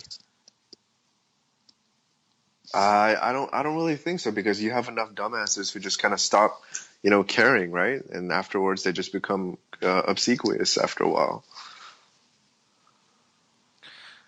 Well, I mean, the boxing voice used to get on that people who used to phone up and complain saying, "Oh, you're getting all this shit for free TV, free boxing. Why are you so negative? Don't you love the sport? Blah blah blah." They used to say that to me when I phoned up. Don't you love the sport? And I'm like, yeah, I love it, but you've got to complain when something's wrong. Because the thing, no, but the thing is, true. You got to fight for it. You got to fight for it, Dan. I understand that, but that's again another problem that's just inherent in boxing, is because boxing is, there's no single organization that oversees things, right? So what I'm trying to say is, because it's so disparate, right? Because there's such a lack of unity. Whatever that we protest about, there's no single like authority that oversees that kind of complaint, Like if this was like the NFL or fucking the NBA and people were protesting in just droves of people, like that would have an impact. Whereas in boxing, like you don't even know who to contact, right? There's so many different managers, there's so many different promotional companies, there's so many different networks. It's like it's just all over the place, How do you make an impact on a structure like that? Podcasts. Yeah. And I'm not even joking. Nah, man, I don't know. I'm tired of being a Debbie Downer, so that's enough of what I have to say. But it sucks because I still love boxing, man. I really do. Even though I don't watch it as much as I used to. Again, I love going. There's nothing better for me than getting off of work, working long hours and just going to the gym and being around fighters. Like that's the best part of my fucking day, But it's just like the fights just suck, man. I'm tired of that shit. I'd rather have like 5 or 6 Canelo versus Cotto type fights in a given year, but have like 10% of the volume of fights rather than have the amount of cards that we have right now. And it just being shit after shit after shit, Mm. Yeah, I mean, we both agree there. Alright guys, let's get some final thoughts if we have any left. Ari, got any final thoughts for me?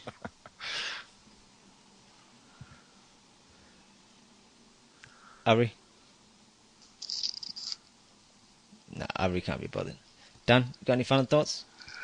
No, I pretty much exhausted everything I had to say for the past half year, but I'm just looking forward to the Cotto Canelo fight. Hopefully, that one is the big one.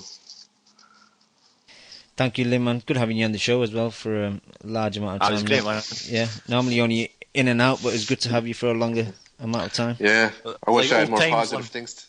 I know, man. I hope they get back to that kind of the fights get worthy of that level, because honestly, I'm not trying to hate on all, but I felt like our show was so much better when the fights were better, right? Sure. You guys remember our podcast during 2012 when Golden Boy had that really good year? I mean, those shows were fucking fire week after week. And also during that run, we would go on for like 3.5 hours and we wouldn't even notice. You know? And we would do random shows when we were just bored. Exactly. And maybe that some of it is just, us having different schedules and shit, but I feel like that's an excuse. I felt like if boxing was as hot as it was, or hot as it should be, I felt like our podcast would be even that much better, so yeah, it just sucks. All right, thank you, Dan. Hey, Cam, I'm back. My Skype crashed. All right, you got any final thoughts then? No. All right, thank you. No, for real though. Yeah, man. I agree with Lim, and I'm not as off with boxing as he is. Like I still watch it, most of it, but I am starting to get to that stage now. I definitely am, and hopefully it picks up. Yeah, I could definitely tell Ari's getting to that stage too, man. I see him fucking sending us voice notes on WhatsApp, drunk in the club and shit. I'm like, come on, Ari, you should be watching boxing right now, man. But we all have to just kind of put boxing on the back burner at times when just the fights don't produce to the level that we want them to. It's true though. Like last year and the year before, and I would stay up till 5 o'clock watching just average fights. Like, last year I would have stayed up for like that Stevenson fight, but now I just think, well, it's on record. I'll watch it tomorrow. because there's not that urgency anymore, because the fights are not evenly matched. It's like, why do I want to watch Stevenson versus Carpentier? Like, what's that gonna do for me entertainment wise? It's not gonna do anything. So, but I don't know, man. I still watch most of the fights, the majority of the boxing out there. I love doing the podcast with you guys. Hopefully the boxing will pick up, man. Heyman's got a lot of these fighters, they can't just be fighting nobodies for much longer. They're going to have to start fighting each other. They've already done some of that. It's just that some of the fights have not been that great. But I think when they start doing more of a round robin, and like Thurman fights Porter, and if Brook fights Khan, and if you get some of these big fights like Canelo Cotto, I think the build up to that is going to be interesting when we start seeing training footage and interviews, and I think we'll start to get hyped for that. So hopefully we'll get some more good big fights like that. Chew, you got any final thoughts? Yeah, just, if I see a flyweight, I usually walk past them, but I see a Chocolatito is fighting that Brian Valoria. And to my knowledge, you guys have never talked about it on the show. I just wanted to see who you're picking. Oh, Valoria shot. Chocolatito. Yeah, I mean, I love Brian. He's probably one of the coolest people I've met in person. Like I've just met ever, but he's getting that ass taxed. There's no doubt about it. Chocolatito is gonna fucking ruin him. You think so? Yeah, absolutely. Brian, all Valoria has is a puncher's chance. That's all he has. Like Ari mentioned, I don't know if he's shot, but he's so far away from his prime. Like, Valoria used to be a really good fighter, but now he gets hit way too much. Yeah, I've got that Chocolatito as well. Just the kind of, when I look at forums and shit, a lot of people are giving Valoria a good chance to beat him. So I'm just kind of curious, like, this Chocolatito guy is getting a lot of hype. I saw him last time. He looked like a beast. Is that a fight I should get pumped up for? Sure. Yeah, I mean, the size differential for me is still as much of a factor it is for you, as it is for me. I can't get over that. So. Nope. Yeah, I'm done, Cam. Alright, cheers, Chew. I want to thank everyone that's been on the show today. I want to thank everyone in the chat and everyone that downloads the show week in, week out. We'll be back next week. Peace. You just listened to the Boxing Coalition. Dude, man, I love boxing. I fucking love boxing. A big shout out to the Boxing Coalition. You're a newbie. No, I ain't new, man. If my fucking next door neighbour became the number one flyweight in the world, you know what I'd do? I'd fucking walk past the cunt. Derek, how you doing, bro? I was physically burn you, blood. I disagree. First time I hear the show, man, it was fucking badass. Vamos Argentina, la concha de su madre. I see the bomb in him. I get home and she's like, what the fuck? Me and the kid are here. Why don't you get home and talk to us? I'm like, man, you guys don't know shit about boxing. Kel, how does it feel to be the new IBF champion? Feels great. Did we really dive into the black hole right off the jump? I think he's hiding glass. Just to play devil's advocate. You want one portion of crow or two portions of crow? Give me 2 portions with a supersized fries and a large drink, please. I can't stand him, I'm Scottish. Cringe side? But you won't rush Anthony fucking fat ass Joshua, would you? He's not fat. How about you tell us what you weighed for your final thoughts? My weight? Thank you for listening to the Boxing Coalition. We are live every Monday, 10 p.m. to 1 a.m. UK time, 5 p.m. to 8 p.m. Eastern.